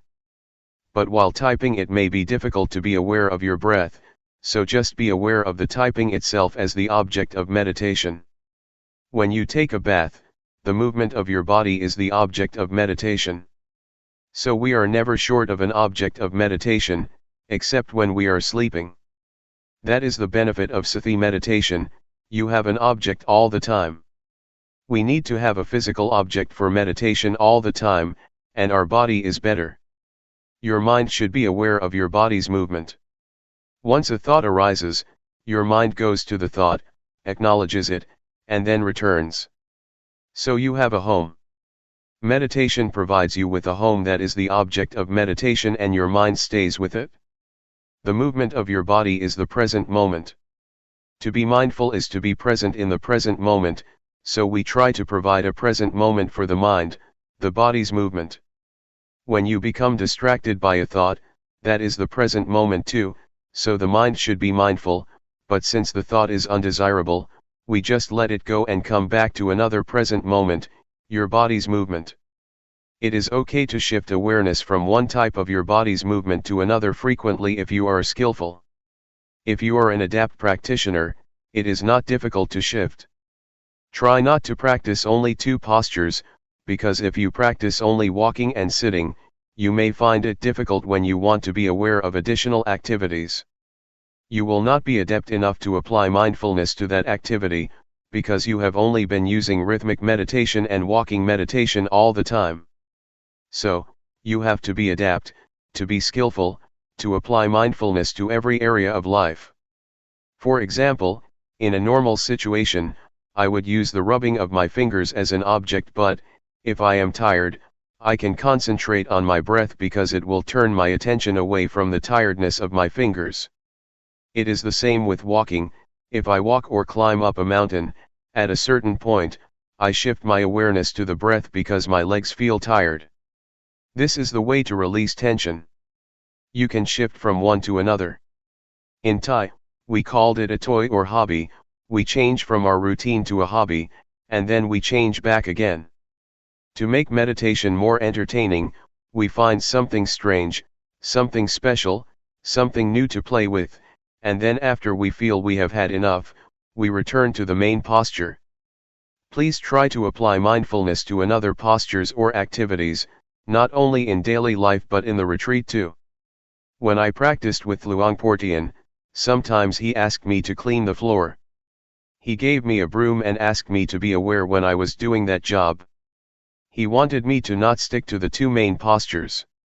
During the first few minutes, I felt disturbed, unable to be mindful of the work, because I had limited my activities to only two postures, and did not know how to apply mindfulness to that work. But later I knew. In Luangpor's retreat, he also likes people to stay with sitting and walking, but he will provide you with some work to do like cleaning the toilet, because he wants us to be skillful in every activity, otherwise you will not be able to apply it to other activities after the retreat. July 9, 1997. The middle ground.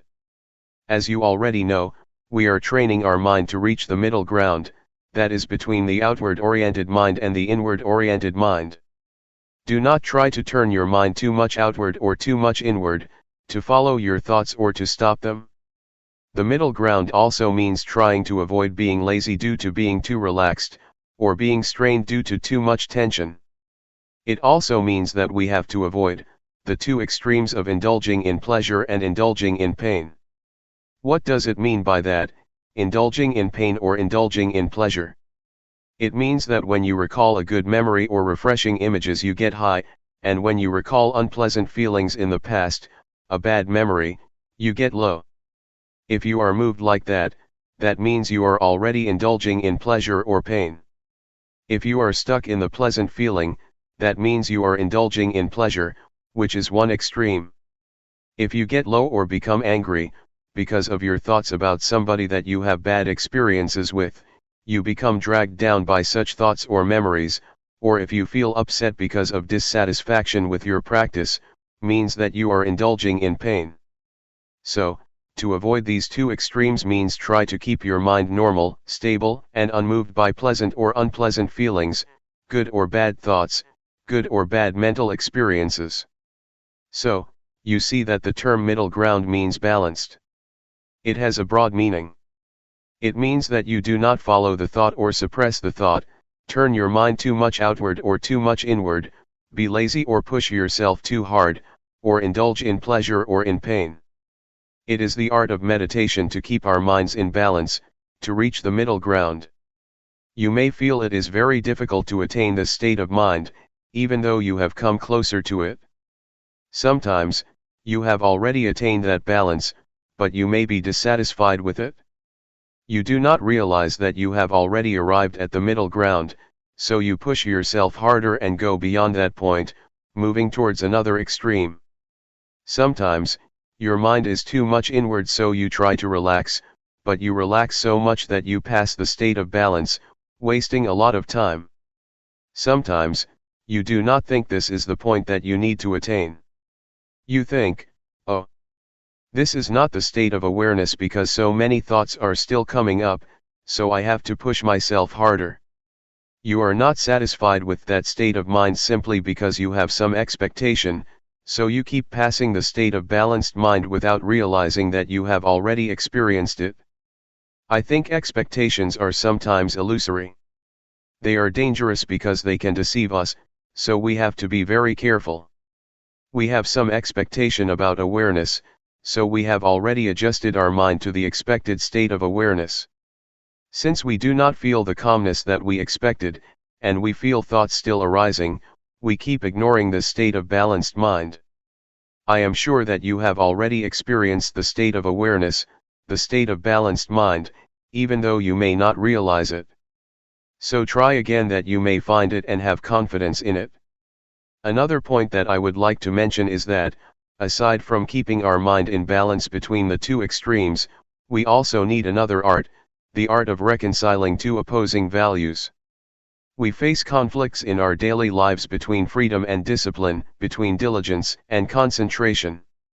If you are too diligent, your mind becomes distracted, but if you concentrate too much, you tend to be lazy. The point is how to reconcile these two opposing values. Right and duty are another pair of values that we have to reconcile. Individualism and communalism are also two opposing values that we have to reconcile or our lives will suffer. We also face the same dilemma in meditation practice. It may be even more difficult than what I have already mentioned. One is to take it easy but to try hard. Luangpor always stresses this: relax. Take it easy, but try hard. Take it easy but keep trying all day. It is quite contradictory, but you have to reconcile these two or you cannot make progress. Luangpor Teean always said, take it easy, but seriously. Luangpor Teean, unlike Luangpor Teean, would give you only a 5-minute talk. At his interview, which lasted less than 5 minutes, he kept saying we should take it easy but seriously, or take it easy but do it all day. I was quite confused then, but now I understand what he meant. I think this is the kind of training that is very useful for our daily lives, because it is the art of working happily and more effectively. To be happy and to be effective is a pair of values that may seem to oppose each other, but that can be reconciled. During the practice, you have to learn not to expect anything, to just work. If there is too much distraction, that is okay. If you suffer, that is okay. If you are frustrated, that is okay. You have to learn this attitude, because if you want to gain something, to attain calmness, to be aware of your thoughts as quickly as possible, you will be inclined to keep turning your mind inward trying to suppress your thoughts. You will keep watching your thoughts all the time and end up ignoring the awareness of your body.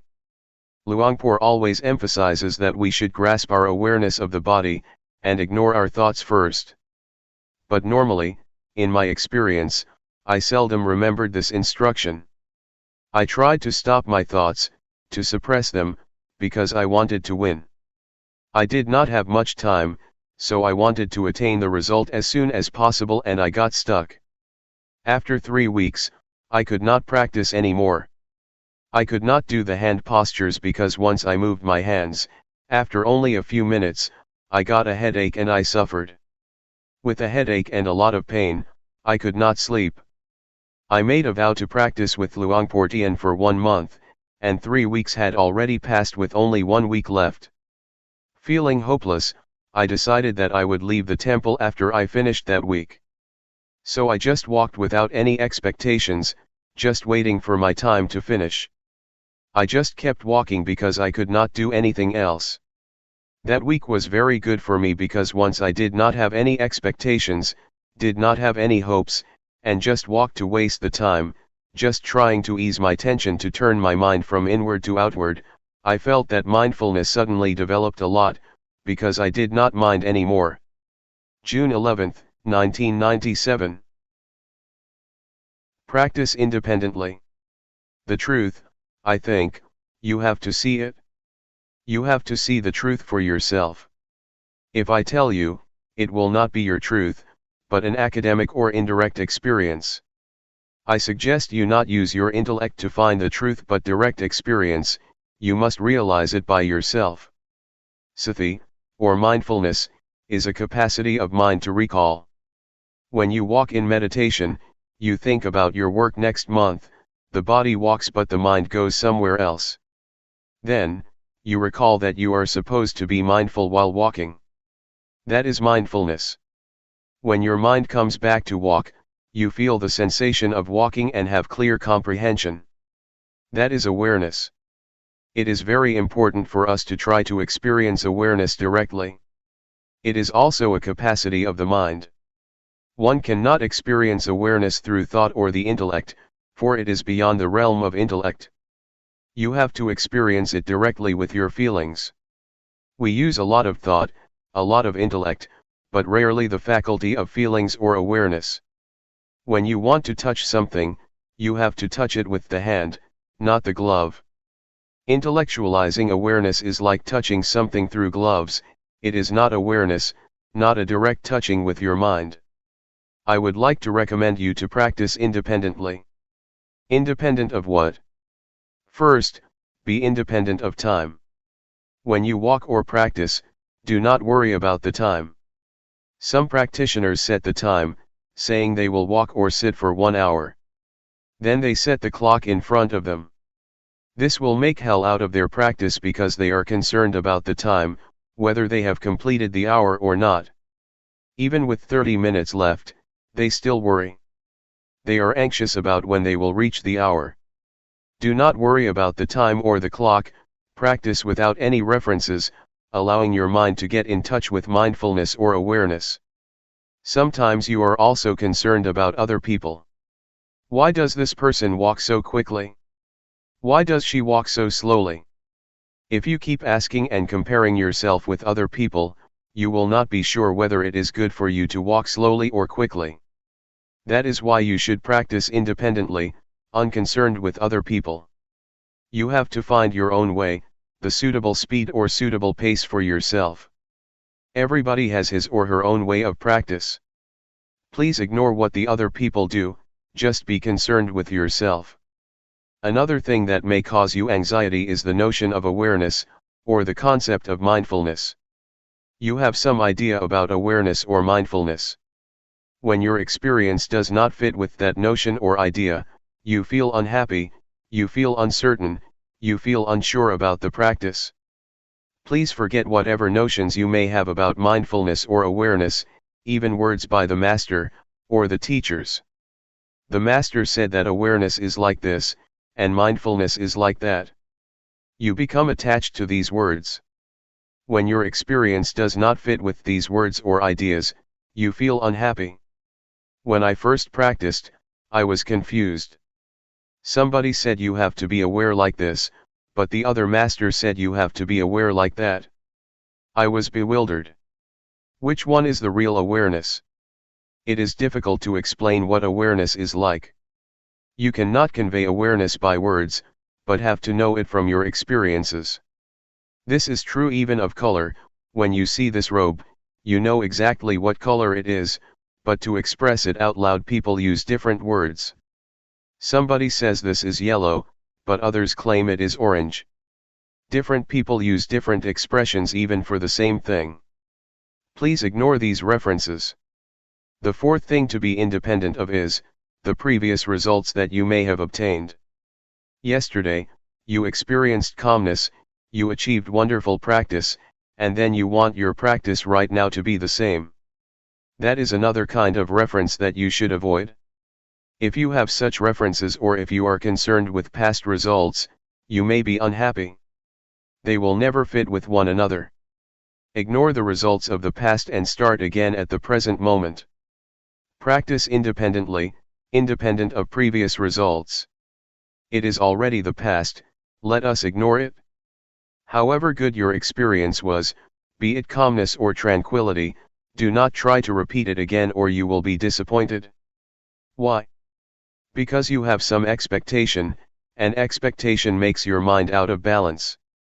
To practice like this, balance is crucial. You have to keep your mind in balance. Desire or expectation tends to push your mind out of balance. Therefore, forget whatever happened to you, even your expectations. Be careful with expectation. When you expect something, you have preconceived notions about it. If experience does not conform with that idea, you reject the experience. There is a story that is very instructive.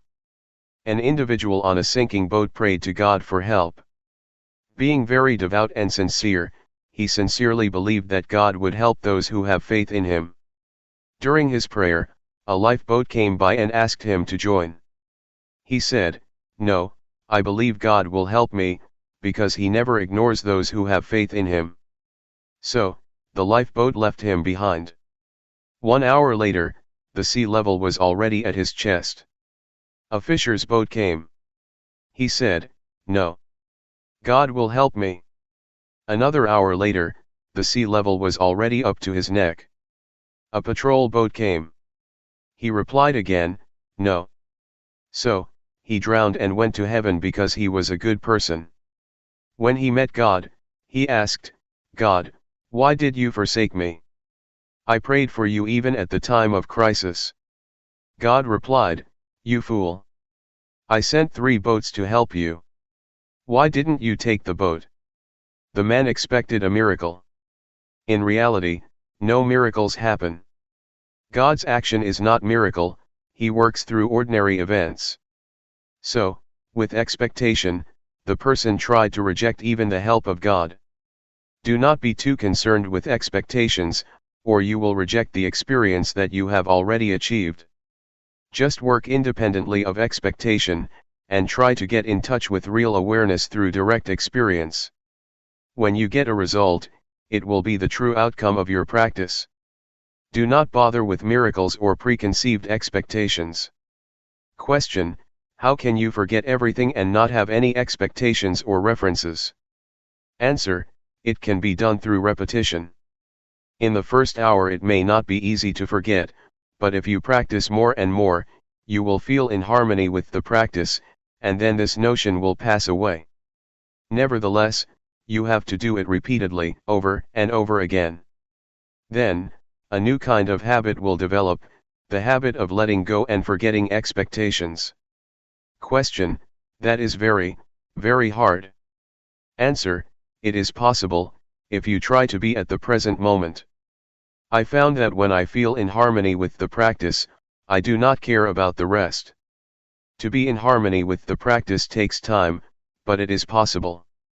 We call it, to be at the present moment.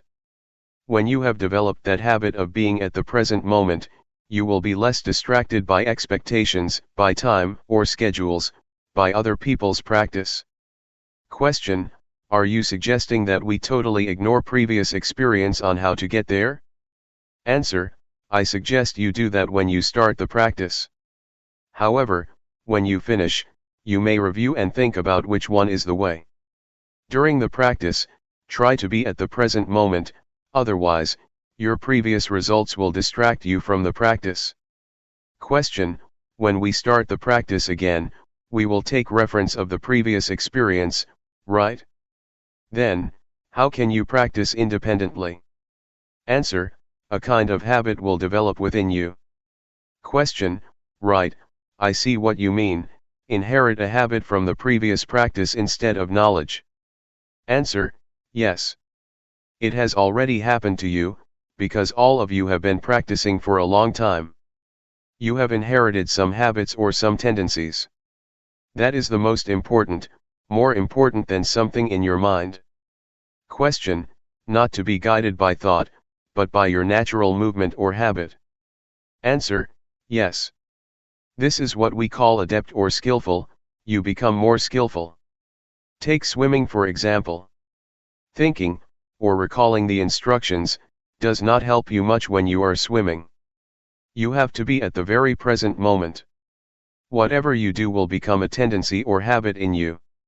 Once you know how to swim, it becomes your second nature. It becomes a part of you. No matter how much time has passed, maybe 10 years, you still know how to swim because it has become your nature. I think mindfulness or practice is like that.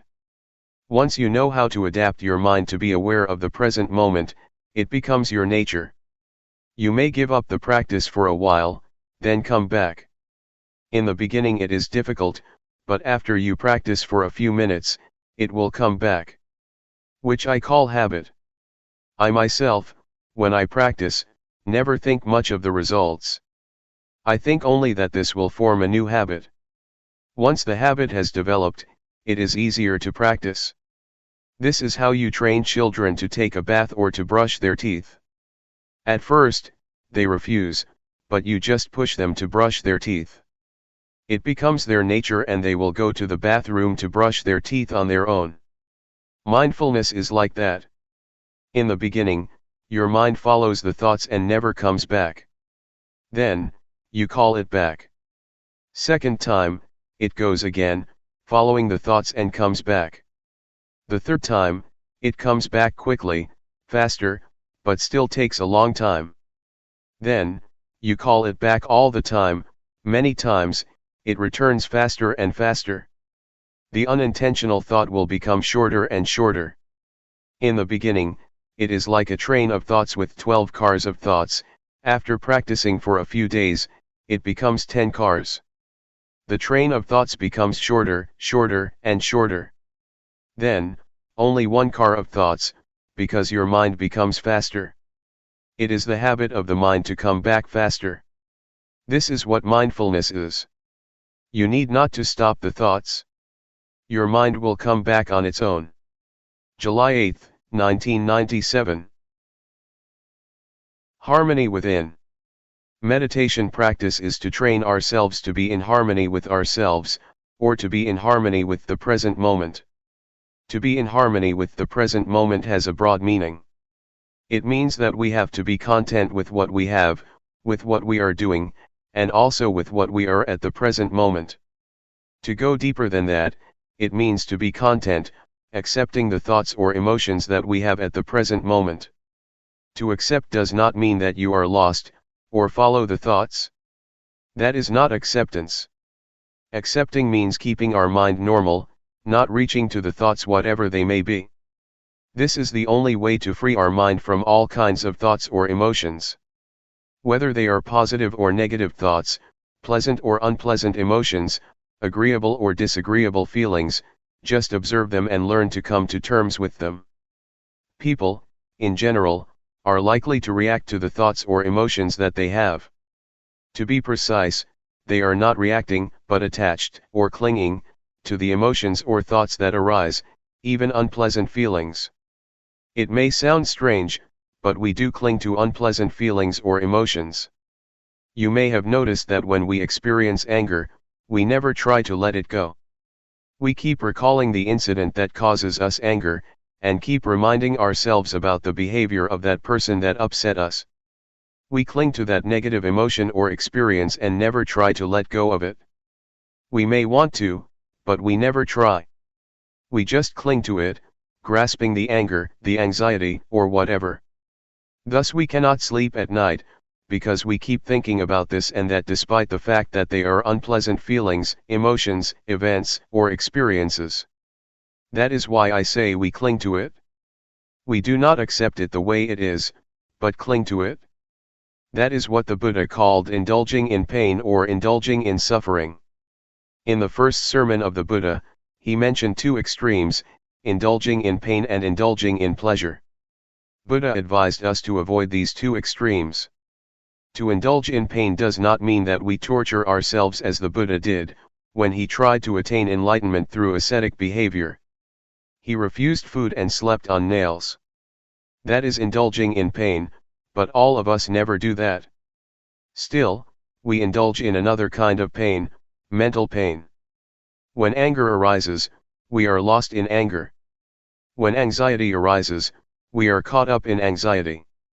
We grasp it, grasping anger, clinging to anxiety. This is indulging in pain. We have already fallen into the extremes that the Buddha suggests we avoid. The same applies to indulging in pleasure. Normally, people think that to indulge in pleasure means indulging in sensual pleasure, like a playboy, to have new spouses, to enjoy themselves in the casinos, theaters, nightclubs, etc. Yet, you have already experienced indulging in pleasure mentally. When pleasant feelings arise in your mind, you cling to them and enjoy them, do you not? We are always caught up in the agreeable emotions and feel content with them. This is indulging in pleasure, another extreme that the Buddha instructed us to avoid. You may have realized that you have already indulged in those extremes during your practice. That is not the middle way that the Buddha suggests we traverse. The middle way, in this sense, means not losing yourself in either painful or pleasant experience, be it calmness, happiness, suffering, anger, or anxiety. Do not become lost in those feelings or emotions. Just accept them as they are. When pleasant feelings or good thoughts arise in your mind, you tend to follow it, do you not? When you encounter unpleasant feelings, you want to suppress them, do you not? But that is not an act of acceptance. To accept means to observe, to see, to recognize, and to let go of it. This is the only way to be free from all kinds of feelings or thoughts. I would like to urge you to learn how to come to terms with all kinds of thoughts and emotions that arise. You will find that once you accept them, once you observe them, they will gradually pass away. This is the best way to let go of them, the best way to liberate ourselves from them, the best way to get rid of them. Not to stop them, but to observe them, and they will gradually be dissolved. This is the middle way that the Buddha suggests, to indulge neither in pain nor in pleasure. Not only in the physical or sensual aspects, but also in the more delicate mental aspect. This is the aspect or level that people always fall into, without realizing that it is not the middle way the Buddha suggests. Is it clear to you? Just to elaborate what Luangpor said, to see, but not to identify with it. If you identify with it, you have already indulged in both pleasure and pain. Just see it as it really is, do not be overjoyed or upset by pleasant or unpleasant feelings. This will keep our minds stable. That is what we call accepting the way we are in the present moment, and being in harmony with the present moment. That's all for this morning. Thoughts always trick you or make a fool of you. They need your attention, as a child always asks for his mother's attention. They are very clever and have many tricks to fool you, to draw your attention. Persuading you, the thought says, come. Come talk with me. Come join me. Come interact with me. In the beginning, you may think that you know their tricks, but their tricks are endless. When I practice, I say to the thoughts, no, I will not interact with you. Whatever thoughts arise, I will turn my back on you. Yet, they have many new tricks to make a fool of me. Sometimes they ask, hey, why don't we think about the Dhamma? Investigating Dhamma is good, isn't it? So I jump into the thoughts, and later realize, oh, I fell into your trap again. That's all right.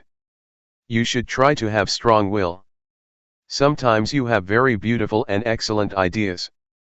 You may think about the glorious past, a beautiful moment in the past, or somebody whom you would like to talk with. The thoughts will try to persuade you to interact with them, but you should have strong determination to resist their temptation.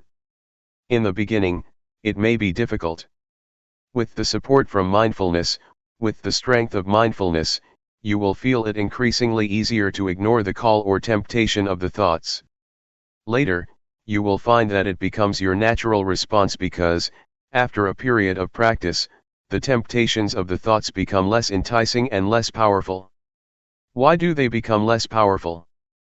Because the thoughts become shorter and shorter. In the beginning the thoughts are long, like a train of thoughts. Gradually, the thoughts become shorter, shorter and shorter. The shorter a thought is, the less powerful it is. That is why you will find it increasingly easier to turn your back on them, and accept them the way they are. Once a thought arises, do not bother with it. Just see it and say to yourself, that's the way it is. Whatever the thoughts or feelings arise, be they good or bad, wholesome or unwholesome, just see them without being disturbed or annoyed by them. Yet, in the beginning, you may feel upset with yourself, because you never realized that bad thoughts or evil ideas could arise in you. Some desire will come up, and you will have never realized that you could have such bad ideas, such evil thoughts. But, it will arise. If you are mindful enough, you will accept it. That's the way it is. Gradually the equanimity arises. So I suggest you maintain the attitude of acceptance.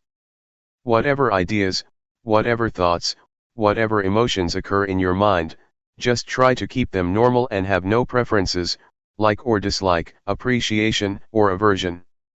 Try to avoid these two extremes, and just accept them the way they are. This is the second mantra I would like to present to you, that's the way it is. The bad thoughts that arise, the evil ideas that arise, are beyond your control. So, just accept them as natural, as normal. That's the way it is. Thus develop the indiscriminative mind. The ordinary mind tends to be judgmental. It always judges, this is good, that is bad, this idea is good, that idea is bad, I like this idea, I do not like that idea, I am content with these emotions, I am not content with those emotions. With a discriminating mind you will never experience peacefulness. Your mind will go up and down, because of such preferences or such judgmental mind. The way to attain peace is to develop the indiscriminative mind. Have no preferences or judgment, and see everything as it really is. Accept it as the natural process that occurs to your mind. They are just visitors, coming and going. No matter how good or bad the idea is, any kind of idea, just let it come and go, appear and disappear. Do not be bothered with it. Just see it, take note of it, and then come back, returning your attention to the body's movement. In brief, try to resist the temptations of the thoughts. They need your attention because that's the only way they can sustain themselves. Unless you give them your attention, they cannot survive. They can exist only with your support. If you do not pay attention to them, they will just pass away. This is the best way to handle the emotions. Do not suppress them, stop thinking, nor force your mind to drop these thoughts. Just say to yourself, when the thoughts arise, that's the way it is. July 9, 1997. Calmness and insight. There are two words that Luangpor always mentions, mindfulness and awareness. Both are like twins. They are interchangeable, help each other, and always come together. Mindfulness is that which recalls. For example, you are moving your hands, but you forget that you are doing it because your mind is distracted. Then, you remember that you should be attentive to your hand movement. That capacity to recall is mindfulness. Mindfulness recalls and brings your mind back to the action of your hands. When your mind is attentive to your hands, or to any activity, you become aware of your body, aware of yourself. This is awareness. Once you are aware of any activity, you know what should be done as far as that activity is concerned. This is clear comprehension, another function of awareness. When you are aware of an object and attentive to it, your mind becomes increasingly collected and composed, thus enhancing concentration. Awareness also gives rise to and strengthens mindfulness. Sometimes, while you are supposed to be aware of your body's movement, your mind becomes distracted. Awareness of your body's movement sometimes helps your mind to recall that you must be mindful of your body, and that's why it can help to bring your mind back. It awakens mindfulness, bringing back the mind. For example, when you are listening to someone's speech, you rub your fingers. You may be distracted by the environment, by your worries or your concerns about something else. Suddenly, you feel the sensation of your fingers, and the sensation helps you to remember that you should be listening to the talk. So, mindfulness becomes function and brings your mind back to the talk, to be attentive to it. This is how awareness helps mindfulness to function, or take place. Mindfulness, awareness, and concentration are closely related. Mindfulness gives rise to awareness, awareness gives rise to concentration, and vice versa. They help each other, enhancing each other. Don't be confused when Luangpor sometimes mentions mindfulness, and a few moments later he mentions awareness or mindfulness and awareness. They are the same. Technically they are not the same, but in practice they work very closely together. Briefly speaking, mindfulness brings the mind back to the activity or meditation object. Once your mind is with the object, you have awareness, you know and you see clearly. With the functions of mindfulness and awareness as I mentioned, two things will occur. The first is calmness. It arises because you are not distracted by thoughts or by external stimulation. Your mind does not wander around because your mind is attentive to, or tied to, the meditation object. Thoughts may arise in your mind, but they are short and do not disturb you much. You may feel hot, you may feel cold, but it does not give rise to anger or upset you, because mindfulness brings you out of the anger or negative qualities, and back to the object of meditation. But, if you do not have an object of meditation, your mind can easily be caught in the anger, that is the result of unpleasant feelings. So, mindfulness and awareness help you to let go or be free from the discontentment. That is why calmness and relaxation are possible for the one who has mindfulness. The second thing that happens when you have mindfulness is wisdom, or clarity of mind. It happens because mindfulness and awareness keep your mind from liking or disliking, from being up or down, from being content or discontent. They keep your mind stable and without bias. If you have preferences, if you are discriminative and like or dislike, you have bias and you cannot see things clearly as they really are. This will not be the case if you have mindfulness. For example, when anger arises, you will not be caught up in it, you will distance yourself from it and see the anger. You do not reject anger, but just see it. You can see how it exists and how it passes away. But, if you get into the anger, you cannot see, and you cannot know the anger. Just as when you are in this hall, you cannot see what this hall looks like, unless you go outside, only then can you see what the Kuan Yin hall looks like. You have to be outside so that you can see clearly what or where it is. How can you be outside the anger if you do not have mindfulness? Mindfulness helps you to be outside the thought and see it as really is. That is why Luangpor always emphasizes that, you have to see. You should know. You should not be lost in any kind of thoughts, be they good or bad, of pleasure or pain, so that you can see and know. Truth will reveal itself. In short, as I mentioned, there are two kinds of results that will take place, calmness and insight, or wisdom. Yet, you should bear in mind that calmness is not the primary aim of this meditation. The primary aim is insight. If you take calmness as the primary objective, it is easy for you to become lost in calmness, and then you cannot even see what it is. Just recognize that calmness is like this, when it manifests itself, and do not be overjoyed with it. Just see that that's the way it is, and then try to maintain your mind to see, to be clear, keep knowing, keep observing. That's all. This is just to make a brief distinction between mindfulness and awareness, and to highlight their main functions as well as how they work together. Practically, they have more functions than what I have just mentioned. July 10, 1997. The point of balance. As you may be aware, Luangpor tries to suggest that you not watch your mind or watch your body closely. There are some justifications for that. In our daily life we tend to do a few things at the same time. You should allow your mind to be aware of your whole body rather than only a particular part of it. Otherwise, you may make mistakes in your activities. For example, when I began my practice, one day, I finished my lunch and had to throw the leftovers into the waste basket. Since I did not know how to practice properly, I forced my mind to concentrate only on my feet, while I was walking to the waste basket. When I arrived at the basket, I threw the leftovers into the basket, and forgot that not only the leftovers but the fork and spoon were also thrown away. Why?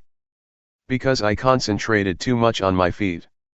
I did not allow my mind to be aware of my whole body, to be aware of the act of holding the plate with the leftovers and the fork and spoon. If you force your mind to concentrate only on one part of your body, you limit your awareness to that part and forget the rest. There is another story of a practitioner, who wanted to concentrate on every act of her movement in detail. Before she went to the office she had to get dressed. She concentrated on her act of dressing very consciously and very intensely. When she took the shirt, she concentrated on it. While wearing the shirt, she also concentrated on every movement of the wearing. The same applied to putting on her trousers, her socks, and her shoes. When she went to work, it took more than an hour for her to realize that she forgot to zip her trousers. It's okay if you walk with too much concentration in a walking meditation, it's not much of a problem because you only have one act. Yet in reality, you have many acts at the same time. You walk and you hold something in your hands. When you drive a car, you have to look at the road, and control the steering and the speed with your hands and legs. These require your total awareness. Focusing your mind on only one particular part of your body will cause problems. I have spoken only of the physical aspect or the aspect of the body activities so far. This principle also applies to the mental aspect. If you force your mind to watch your mind closely, you tend to block your thoughts. When there is no thought, you do not learn how to let go of it. You should allow thoughts to arise, so that you learn how to let go of the thoughts or emotions. If you block your mind, the thoughts cannot arise, and then you do not know how to let go of them when they do arise. It is important for you to keep your mind in balance, to not watch or concentrate too closely, nor to let it loose to all distractions. This will enable your mind to be aware of the mind, to be aware of the body, not only of your hands, but the whole of your body and also its surroundings. This is what we should do when we cross the road, especially the road in this country. You have to be aware of the act of walking, and also of the mind. Am I absent-minded? If you are absent-minded while crossing the road, it is very dangerous. You also need to be aware of your surrounding of the car that is coming. So, you have to be aware of three aspects: body, mind, and your surroundings. One can achieve this only if he keeps his mind in the point of balance, neither watching too closely the mind, nor concentrating merely on the body. For the beginners, do not be confused with what I said. Be aware of your body first. Do not pay much attention to the mind or to the thoughts because you have to go step by step. You may be aware of your surrounding at the same time, of the noise or whatever, just be aware with mindfulness. Do not be disturbed by the noise or by visitors that come to talk to you. Just see them as they really are, accept them as that's the way it is. That's all. This is what Luangpor Teean instructed Luangpor Teean 30 years ago. Because Luangpor Teean, at that time, was very good at concentrating his mind on the breath only, and would cut himself off from his surroundings or any kind of thoughts, because he watched closely only the mind. Once, when he was practicing in a closed room with closed windows and a closed door, Luangpor Teean came to interview him. Luangpor Teean did not go into the room but, standing outside the hut, asked, "What are you doing?" Luangpor Teean said, "I am practicing meditation." So Luangpor Teean asked, "Can you see me?" Luangpor Teean replied, "No, I cannot see you." Luangpor Teean then asked, "What does it take for you to see me?" Luangpor Teean replied, "I have to open the door first." So Luangpor Teean asked him to open the door. At once, he opened the door. Standing at the threshold, Luangpor Teean asked, "Now, do you see me?" Luangpor Teean replied, "Yes, now I see you." "Can you see inside the room?" Luangpor Teean replied, "Yes, I can see inside." "So, now you see both outside and inside, do you not?" Luangpor Teean said, "Yes, I can see both." Luangpor Teean said, "You should practice like this, do not focus your mind only on the inside. In other words, do not turn inward, but be aware of both the outward and the inward, that is the point of balance."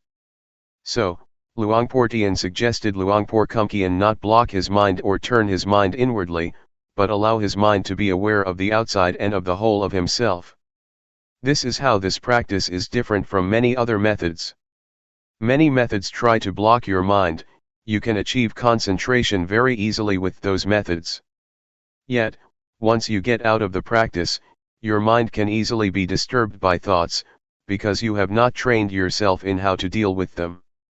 Since the thoughts have been blocked, you have had no chance to be aware of them and thus learn to let go of them. This is how it is different. I just explained the reason behind Luangpor's suggestions. Why not watch closely so that you can develop total awareness during your practice, and apply total awareness during your daily life. July 10, 1997. Reconciliation. There are two fundamentals of practice. The first is to practice with relaxation. The second is to take it seriously. These two fundamentals are very important for the practice. The point is how you can reconcile them. When I first practiced, I felt it very difficult. I felt confused when Luangpor Teean said, "Be at ease, but take it seriously." He always stressed these words. Literally, he said, in Thai, "Do it playfully, but seriously." To do it playfully means that you have to be at ease when you practice, and to be at ease at the present moment. To take it seriously means you have to continue your practice all day, all week, all month, and all year. This is what he meant. To take it seriously means you have to continue it, neither giving it up nor stopping it. I think this is the art of the practice, how to reconcile the two opposing values, the two opposing principles. Both principles are good, but on some level they are contradictory. As you may remember, in the first few days, I talked about the middle way. The middle way is the practice that avoids the two extremes. The two extremes are bad, so we have to avoid them. That is the middle way. Yet, at the same time, there are two principles, two values, that are both good, but in opposition to each other. We have to reconcile them to make them in harmony. These are the arts of the practitioner. 1. You have to avoid the two extremes because both are bad, and 2. You have to harmonize the two values. These two arts are different. Sometimes people are confused, they think the middle way is to mix good and bad, and then divide it in two. That is not the middle way. The middle way is to avoid the two extremes and, at the same time, reconcile the two values, the two principles. In Buddhism, you will find that this art is very necessary. You have to reconcile faith and wisdom. Those who have too much faith always lack wisdom, those who have wisdom always lack faith, because they always criticize, always doubt, always feel uncertain. So the Buddha taught us to reconcile these two principles, do not miss any of them, but combine them in harmony. The same applies to diligence or earnestness and calmness. If you are too diligent, you tend to lack calmness or concentration, but if you develop too much concentration, you tend to be indolent. Again, you have to combine, or reconcile, concentration and diligence. Now, let us go back to what Luangpor Teean always mentioned, to practice relaxed, but seriously. It means that when you practice you should feel that you are taking a rest. When you walk, it is not much different from a morning walk or evening walk, in the sense that you do not expect much from such a walk. When you have a morning walk you do not expect much from the walk, do you? That is the attitude that we should apply to the practice. When you take something lightly, you do not worry about it, which enables you to feel joy and be relaxed in doing that work. Since you are not worried with the outcome, your mind can easily get into the balance, since you are not worried about the outcome, and also have joy in doing the work, you can do it continually. You are not frightened with the work or become turned off by it. When children play, they can play all day and all night without being tired, because they feel joy and do not expect much from their play. Yet, if you ask them to do their homework, you turn them off because there are a lot of expectations from the teachers, from themselves and from their parents. There are standards against which the outcome has to be compared, and this always frightens, or turns off, people. That's why I asked you not to set any standards, any goals, or have any expectations. Do not set the goal that you will not be distracted in the next 10 minutes. You cannot do that, just be concerned with the present moment. If you are worried about the outcome, your mind is already in the future, the outcome is in the realm of the future. If you are concerned only with the cause, the practice, you are already in the present, the cause is what you have to make, and you can only make it in the present moment. If you can have this approach to the walking meditation, or to any kind of meditation, you will find that this approach or attitude is very helpful to your daily life. In daily life, we always have problems with our work, we are very tense and frustrated because we worry so much about the future, the outcome, or the reaction or response of people. Sometimes we are worried because we want ourselves to reach a goal as soon as possible. When we drive a car, we may feel unhappy because we want our car to reach the destination as early as possible. If you have such thoughts, you cannot drive the car relaxed or with happiness, especially when you are late. You feel upset and frustrated. The desire to reach the destination as soon as possible becomes like a fire that burns your mind. Remind yourself to pay attention to the present moment. It does not help at all if I am worried about being late, because it does not make me reach the destination faster or sooner than if I am not worried. The worry itself does not help, it does not change the situation. What you should be concerned about is trying to driving the car properly and as best as you can, because this is the only way that you can arrive at the destination without delay. So in real life you have to be at the present moment, and not allow the mind to be occupied by expectations or by the future. The attitude that causes suffering to a lot of people, especially people of today, is the expectation of getting the result or reaching the destination as soon as possible.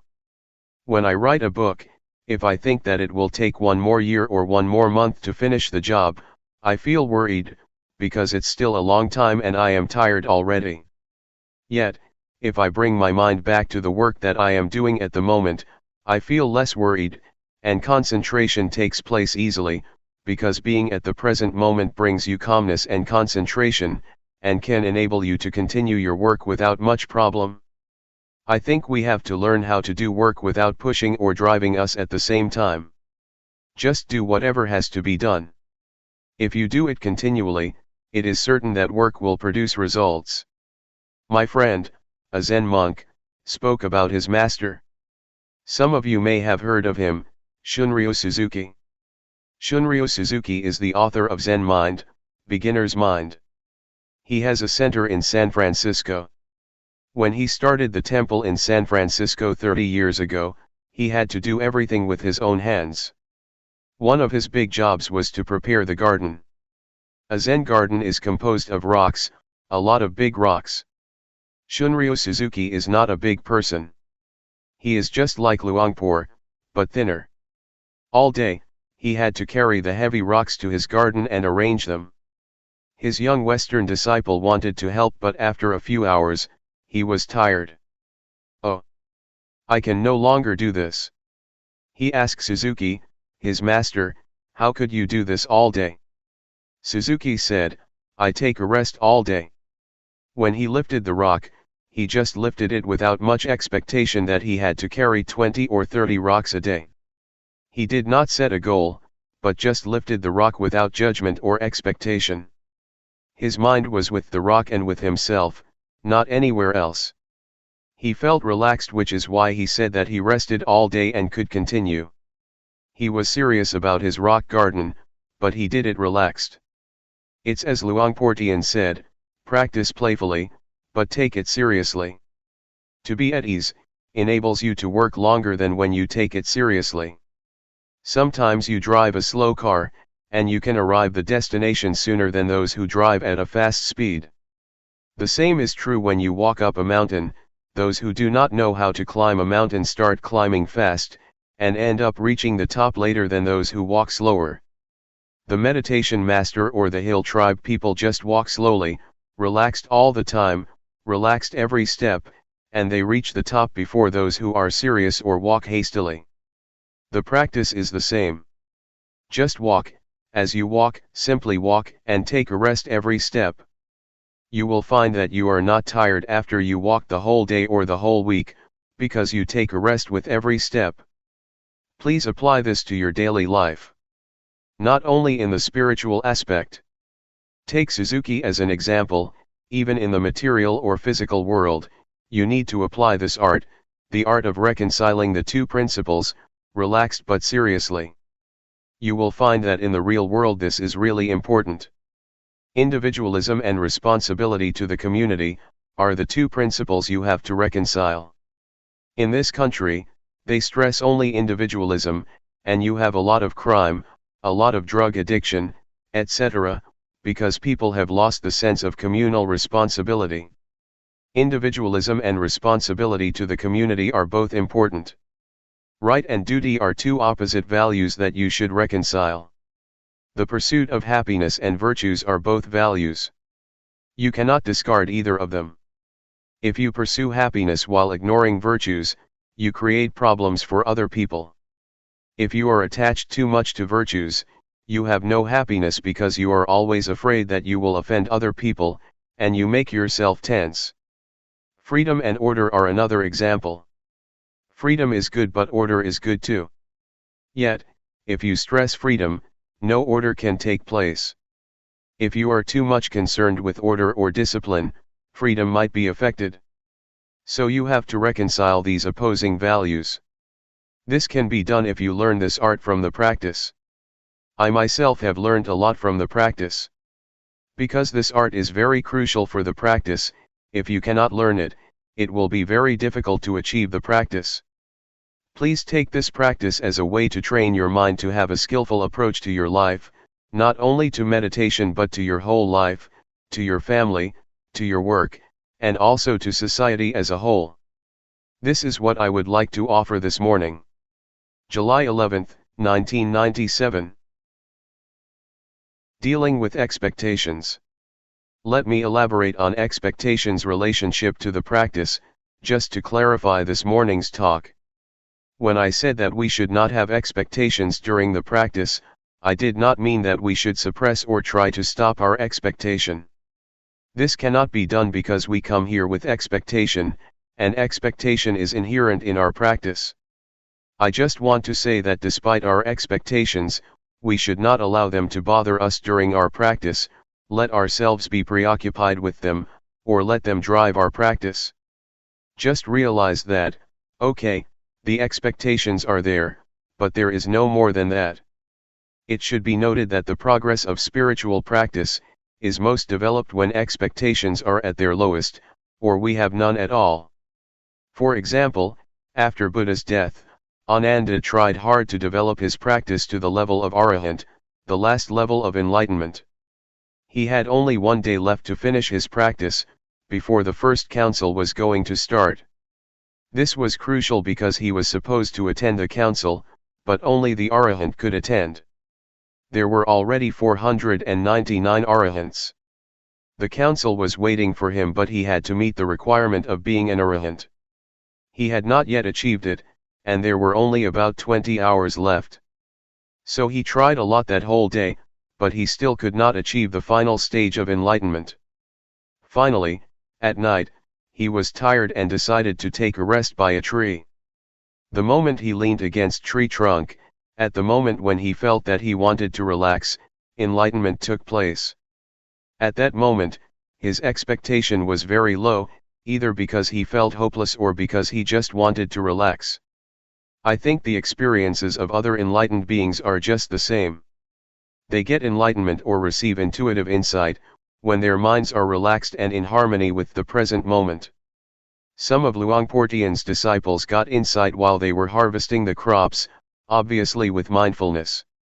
This law of enlightenment, or law of intuitive insight, also applies to the world of scientists and the world of daily life. You may have heard of the story about Eureka and Archimedes. He tried to find the law of density and he could not find it, until the moment he got himself into the bathtub. At that moment, he felt relaxed. After working all day, he just wanted to take a good bath. The moment he submerged himself in the bathtub, he realized the law of displacement, which is crucial for the calculation of the density of objects. If you want to know the density of this chair, you put it into water, calculate the volume of the water that overflows, or is displaced, the weight of the water and the weight of this chair, and then you know the density of the chair. So, the word Eureka, or the intuitive knowledge of Archimedes, arose when he had no expectation. The same applies to Newton. He found the law of gravity when he was going to relax under the apple tree. An apple fell. He realized the law of gravity. At that time, he had just put aside his research, so his expectations were very low at that moment. You see how intuitive knowledge works. It works when expectations are very low, and especially when you are very mindful in that present moment. So, the point is how you can practice without the drive of expectation, the drive of desire. This is a problem because we are usually driven by desire or expectation. In Buddhism there are two kinds of motivation. The first is desire to get or desire to achieve. The second is zeal, you want to do, or you want to practice. There is a difference between the two. Desire is closely related to craving, and zeal is closely related to wisdom. With zeal, you realize that it is good, so you want to do it. Zeal is the desire to do, not the desire to get, not the desire to achieve but the desire to do. Buddhism does not say that you should not want. Yes, you should have wants. You should have the want to do, but not the desire to achieve or the desire to get. So, please learn to use zeal as the motivation for your practice. You see with your wisdom that meditation practice is good. It is not to satisfy your ego that you do it, but because it is good for yourself and for others. Then, you start practicing. Yet, for a lot of people, it is difficult to develop zeal, because desire always dominates their minds. That is okay. We have to accept the way it is. We have to accept that we have desires and expectations.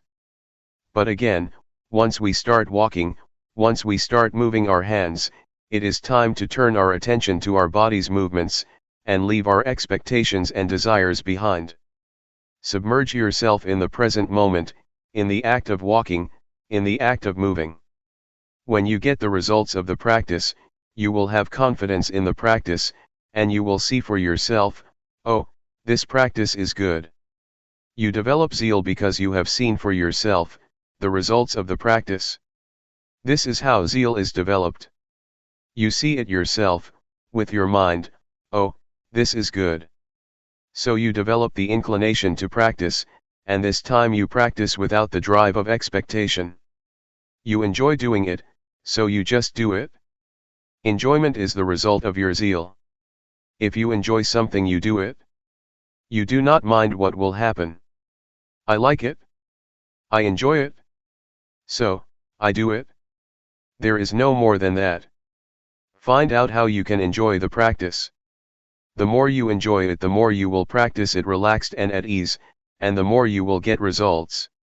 The more you get results, the more you become confident, and then you will just do it.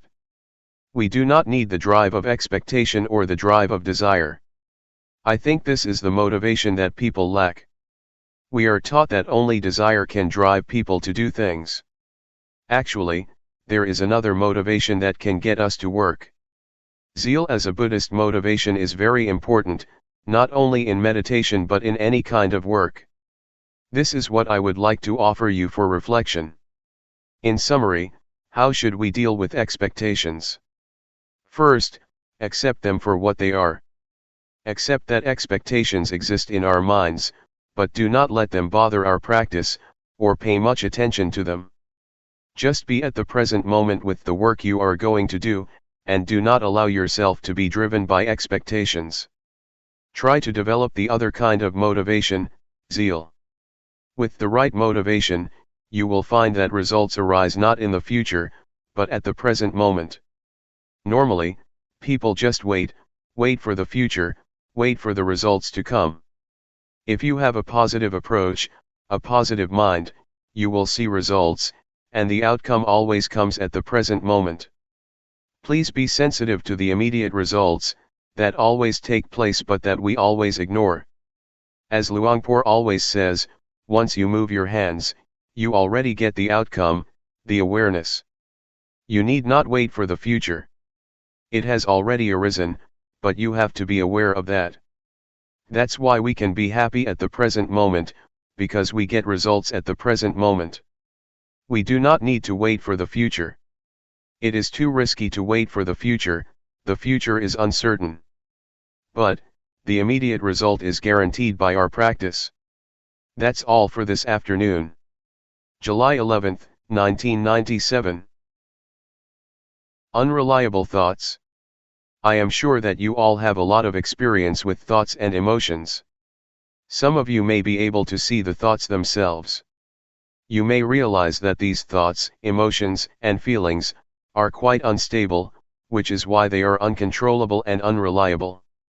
But, despite their instability, thoughts and emotions have a lot of power to tempt us, because they need our attention to sustain themselves. Without our attention, thoughts and emotions just fade away. They need your attention, it is the only requirement for their survival. You know, it is as if thought has a life of its own, despite its instability. It is like a virus that tries to manipulate your cells, drawing support from you. If you are not aware of such nature of thoughts and emotions, you can be easily tempted by them, deceived by them. They try to lure you, saying, "Hey, I am you." My thoughts call me, saying, "I am Paisan, I am yours, so you should take care of me." Sometimes I am tempted to take them to be my belongings, because they are very smart thoughts, very intelligent thoughts. I would like to grasp them, but you have to be careful, not to rush and grab them. Do not believe them so quickly because they are unreliable, especially the unintentional ones. We cannot even believe the good thoughts, for they can play tricks on us too, if we are not mindful enough. There is a story about a person who enjoyed drinking, and tried to give it up but failed. Every time he passed the bar on his way home, he could not resist his desire, the temptation, to go inside and have a drink. He tried to resist many times but failed. One day, he was determined that he would not fail himself anymore, so he prayed to the Buddha, to the Dhamma, to the Sangha, and to all the other deities, after he finished his job in the office. He felt quite strong after he had asked for help from everyone to increase his willpower. When he approached the bar, the temptation arose, but he tried to deny it. No, this time no. But on his first step in front of the bar, a thought arose, "Hey, why don't I have a last drink?" "No, no, no. I can't," he said to himself. On the second step, "Hey, okay, not a full cup, only half a cup." "No," he said, and he proceeded. The bar was not very big, but those few moments seemed to last a very long time. Then, another thought came up, "Okay, 1/4. "Better not," said a voice in his mind. Suddenly, his friend in the bar called, "Hey, come." Again, he refused. But then he thought, "Hey, it will break the friendship if I refuse his offer." But, he was still determined not to drink. Thoughts of every rationale you can imagine flashed through his mind. Nevertheless, he finally passed the store. "I've done it. I am the winner." He was suffused with a sense of victory. Suddenly, a thought came up, "Hey, let's celebrate the victory." He then turned back to the bar. Thoughts can trick us. They are very rational, and can turn even victory into disaster. We should not believe them but try to see them, so we do not fall into their trap. So, mindfulness is very important even in daily life. Every year many old women would come to see Ajahn Chah, a big master in northeastern Thailand, and ask his permission for them to stay at the temple, because they had quarreled with their husbands. Everybody would say, "I will stay here for life. I will not go back to my house anymore. I am fed up with him.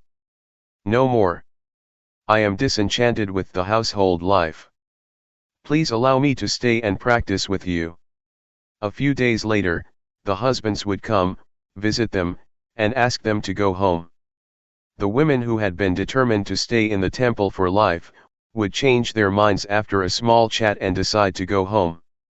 Even strong, powerful, and quite determined thoughts can disappear, or wear out, after a few days passed. You may have noticed that you have a lot of good thoughts or ideas during the practice. "I want to do this, I want to do that, after I go home I will do this, I will do that." But if you do not jump into that thought or idea, and just see it and ignore it, after a few hours or a few days, you will find that that thought becomes weak and is not as interesting anymore. When you have a beautiful or great idea, you need to remind yourself, "It is not sure." This is the third mantra I will give you. Do you remember the first two mantras? Never mind and, that's the way it is. Now, the third one, it is not sure, or is that so?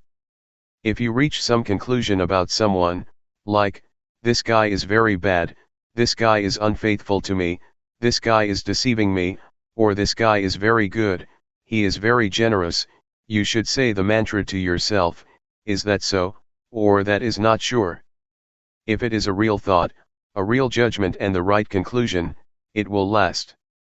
Otherwise, it will waver and weaken.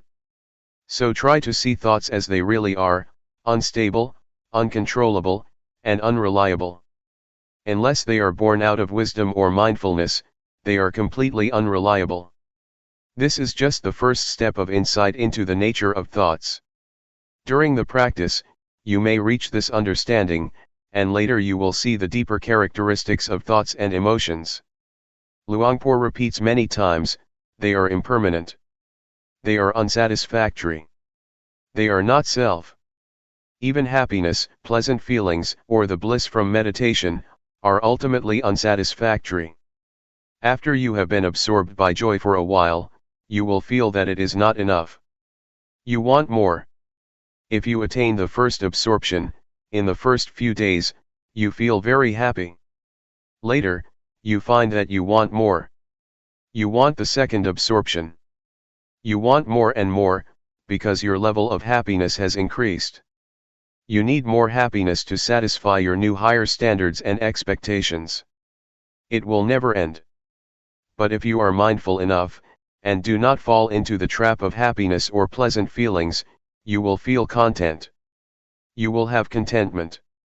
You will know what self-contentment, modesty, and moderation mean. Moderation is possible only for those who have mindfulness. Otherwise, you just need more, and it will never end. This is about unsatisfactory. The last characteristic is selflessness or no self, which is very important. You may be able to understand this, when you see that the thoughts you have are not really yours. If you are mindful enough, you will see that this is not my thought, this is not my emotion. But without mindfulness, you tend to grasp it, taking it as your own. We are likely to take it to be me, to be mine. This is mine, this belongs to myself. This thought is my thought. If you disagree with my thought, you disagree with me. You take it personally. A lot of problems arise because of such disputes. When your friend disagrees with an idea which you take to be yours, to be yourself, you tend to be angry. Since you feel that he or she is questioning you. But, if you take this idea as just an idea presented by you without attachment to it, it does not matter at all if your friend disagrees with your idea. With your practice, you keep being aware of the thought, you see it come and go, arise and cease, occur and pass away. If you try to grasp or maintain beautiful feelings or pleasant emotions, they will resist your attempt. You will realize that they are uncontrollable and not yours. They cannot be yours. If you have this insight, you will understand why we cannot and should not believe our thoughts, because they just come and go, they have no self. This is what Luangpor tries to instruct you, but you do not need to rush or try to have such insight. If you repeatedly take notice of your thoughts, if you know them and are aware of them, the insight will come by itself. The nature or the characteristic of thoughts and emotions, or all mental states, will be apparent to you. That's why Luangpor says, the truth will reveal itself. Our job is to obtain or sustain awareness. So just stay aware and the process will lead you to the truth. That's all for this morning. July 12, 1997. Meditators for Friends. According to the Buddha, there are 4 very good friends who help each other and also are very helpful to us: mindfulness, sati, awareness, sampajanya, concentration, samadhi, and wisdom, panya. If you are skillful, you can use these 4 friends, or these 4 virtues, to handle a disturbed mind or distracted thoughts. You have already been introduced to mindfulness and awareness, and know how to deal with distracted thoughts, that is to be aware and mindful of these thoughts or emotions. Once these thoughts are recognized by our awareness, they just fade away. It is as if you come face to face with a burglar about to steal something from your house. You see him and he becomes frightened and disappears. Or, it is like a dog. Suppose we visit a friend's house, and his dog is barking and going to bite us. If we just call out the name of the dog, it will stop. This is how mindfulness and awareness work together, to keep you from being attacked or hurt by distracted thoughts. Yet, sometimes the burglar is very big and you are very small. You saw him face to face, but he just knocked you down. So if the thoughts are very powerful and your mindfulness is still weak, it is not appropriate for your mindfulness to face such powerful thoughts. It is better for you to turn your back on these thoughts. Just ignore them. This will be helpful for beginners. That's why Luangpor suggests that in the beginning stage you just be aware of your body, and do not pay much attention to your thoughts. Ignore all thoughts, feelings, and emotions, and just pay attention to your body. In some situations, concentration may be necessary for us to handle powerful thoughts or emotions. Concentration, in this case, means fixing our mind on something that can turn our attention from distracted thoughts. Normally, object of concentration we prefer is that which is attractive to our mind. For example, if you get angry and want to get rid of the anger, you may find it easy to turn your mind or your attention from anger to music, toys, or whatever gives you pleasure. If you are attentive enough to the object that you have chosen to be attentive to, a few minutes or a few hours later, you will find that the anger has disappeared. Anger, like any emotion or thought, is like fire, it needs fuel. Normally, it is sustained because we ourselves keep adding fuel to the fire, so it keeps burning. If we turn our attention to something else, or do not put firewood into the fire will be extinguished because there is no wood to consume.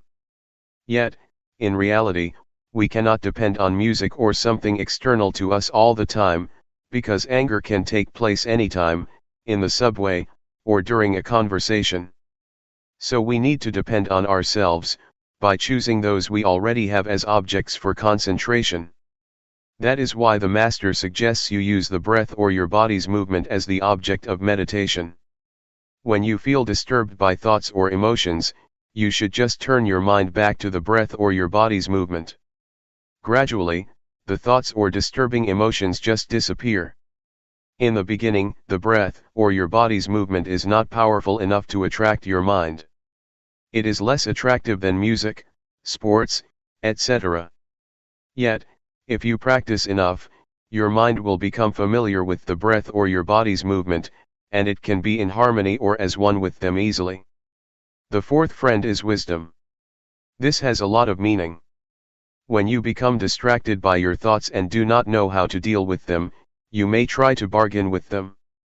You may say to yourself, "Okay, I will talk with you later," or "I will think this thought later, but not now." You negotiate with them. To bargain with the thoughts, saying, "After this retreat I will recall you again, but not now," is a technique you can use to reduce the thoughts. Normally, only the advanced practitioner can use wisdom to handle the thoughts, because it is a method that requires one to come face to face with one's thoughts and emotions. If your mindfulness is not powerful enough, your thoughts or emotions will just trap you, or trick you, persuading you to fall into them. In Thailand, masters have a practice of going into the forest alone. We call it tudong. It means to live as an ascetic in the forest or in the cemetery. A lot of things may happen: fear, the beast, tigers, or elephants can attack the practitioner.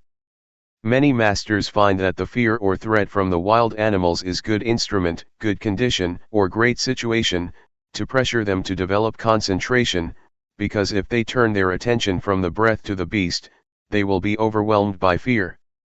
Because they are really afraid of the beast, their minds turn inward, developing concentration a lot. So masters use the threatening situation to force their minds to look inwards. This is a skillful and unusual way of developing concentration and mindfulness. One master, Ajahn Chah, tried to look into the fear to investigate it. When the powerful fear arose, he investigated the fear and asked himself, "What are you afraid of?" A voice replied, "I am afraid of death." Then he asked himself, "If you don't die today, won't you still die tomorrow?" "Everybody has to die, today or tomorrow," he replied. So, he asked again, "Why should I be afraid? Everybody has to die." This enabled him to face death at that moment with peacefulness. Some masters in that situation just keep asking, "What am I afraid of?" "I am afraid of the tiger." Which part of the tiger are you afraid of, the tail, the ears, the eyes, the legs, or the claws? No, I am not afraid of the tail, nor the ears, nor the eyes, nor the legs, nor the claws. So, what are you afraid of? I don't know. With such penetration by wisdom, fearful emotions just pass away.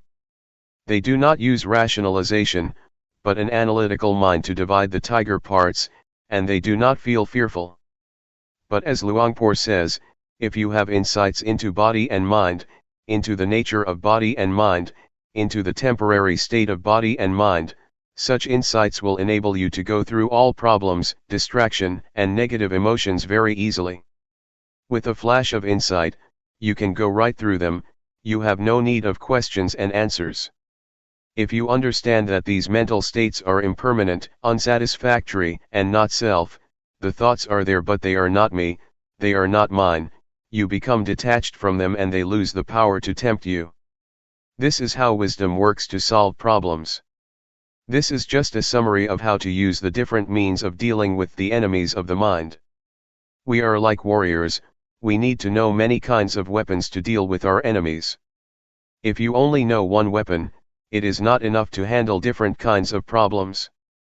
In fact, a sense of humor can help you too. If you take any given thought too seriously, you will get into trouble, but if you make fun of it or have a sense of humor, you feel more light-hearted. You can laugh at it, as Luangpor always says, laugh at your thoughts and tell yourself not to be crazy with them. That is also helpful.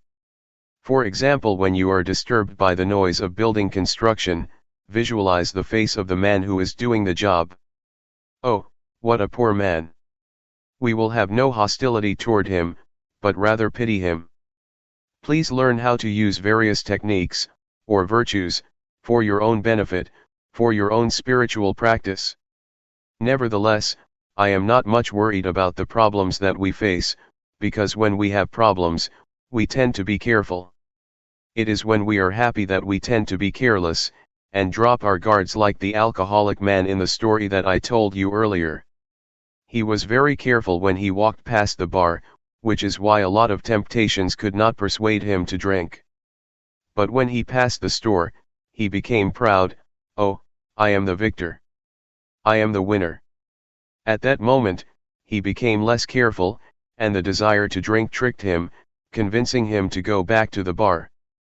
Please be careful when you achieve some level of spiritual success, when you have insight, or when you attain the well-developed mindfulness. At that moment, you have to be very careful. There is a story that in China, during a talk like this in a temple, there was an earthquake. All the disciples ran away, but the master stayed still in his place, showing no sign of fear. The next day, after the chanting and the Dhamma talk, there was question and answer session. One student asked, "What is mindfulness?" The master replied, "Mindfulness is the ability to be calm in time of danger. For example, did you see me? When there was an earthquake, I could stay still and drink water without showing any signs of fear. Did you see me tremble? No." One student answered, "You did not drink water. You drank soy sauce." So, please be very careful with pride and conceit. They are very dangerous. Conceit is the last obstacle that only the Arahant can get rid of. Be careful. July 12, 1997. Meditation in action. Meditation enables us to be with ourselves, to see ourselves speaks, sometimes silently, sometimes loudly, sometimes frustratedly, and sometimes happily. You can see how silent or how loud your mind is. We need time to converse with ourselves, to see ourselves, because most of the time our attention is turned to our surroundings, to television, to books, to work, or to our families. We do not have much time to be with ourselves, despite the fact that we should be our best friends. The practice of meditation is the way to make yourself your own best friend, as much as it can be. There is another kind of friend, a bad friend, the friend who seems to agree with us all the time, who spoils us without ever resisting or disagreeing with us. This is not a good friend. A good friend is a friend that keeps reminding you of the proper way of living, who keeps reminding you not to be lost in yourself. Mindfulness works like that. It keeps calling your mind not to be spoiled, not to indulge in your thoughts, be they good thoughts or bad thoughts. Those who have mindfulness will be aware of this. You can observe for yourself how long you have already spoiled your mind. You let it be distracted all the time, you never try to call it back to its proper place. You just follow it, and support it. When your mind gets angry, you follow the anger. When your mind is frustrated, you let it dwell on its frustration. You never recall your mind. Sometimes you may try, but you never have enough strength to call it back. Hey, come back. You are indulging in anger. You are lost in anxiety or suffering. Come back. Now, with mindfulness, you will be able to be a good friend to yourself. You will be able to call your mind back to its proper place, to the present moment, to the present activity. We are not going to spoil our minds anymore. We will be able to turn our attention to the place where it can experience non-suffering, be beyond suffering.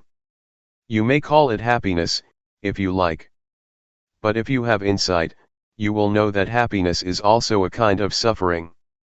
Suffering is like the head of the snake, happiness is like the tail of the snake. When you touch the tail of the snake, it does not bite you instantly, but later, the snake will turn around and bite you. That is why we should go beyond happiness and suffering, a state that can be achieved with mindfulness. Now, we are able to be our best friend, a noble friend, Galyanamitta.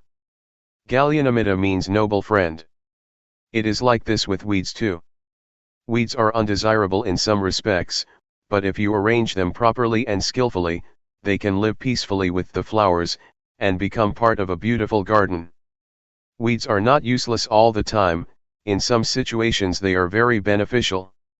They become herbs or decorative plants in the garden. Learn how to arrange the ugliness or the undesirable qualities in your life properly and skillfully, so they can be transformed from harmful to beneficial properties.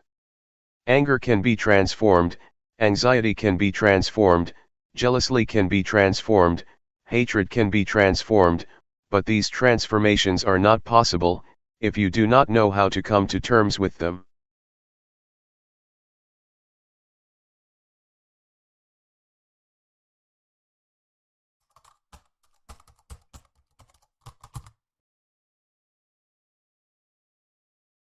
May all beings be at ease.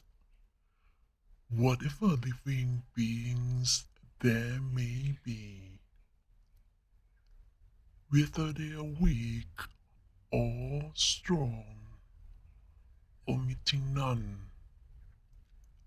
the great or the mighty, medium, short or small, the seen and the unseen, those living near and far away, those born and to be born. May all beings be at ease.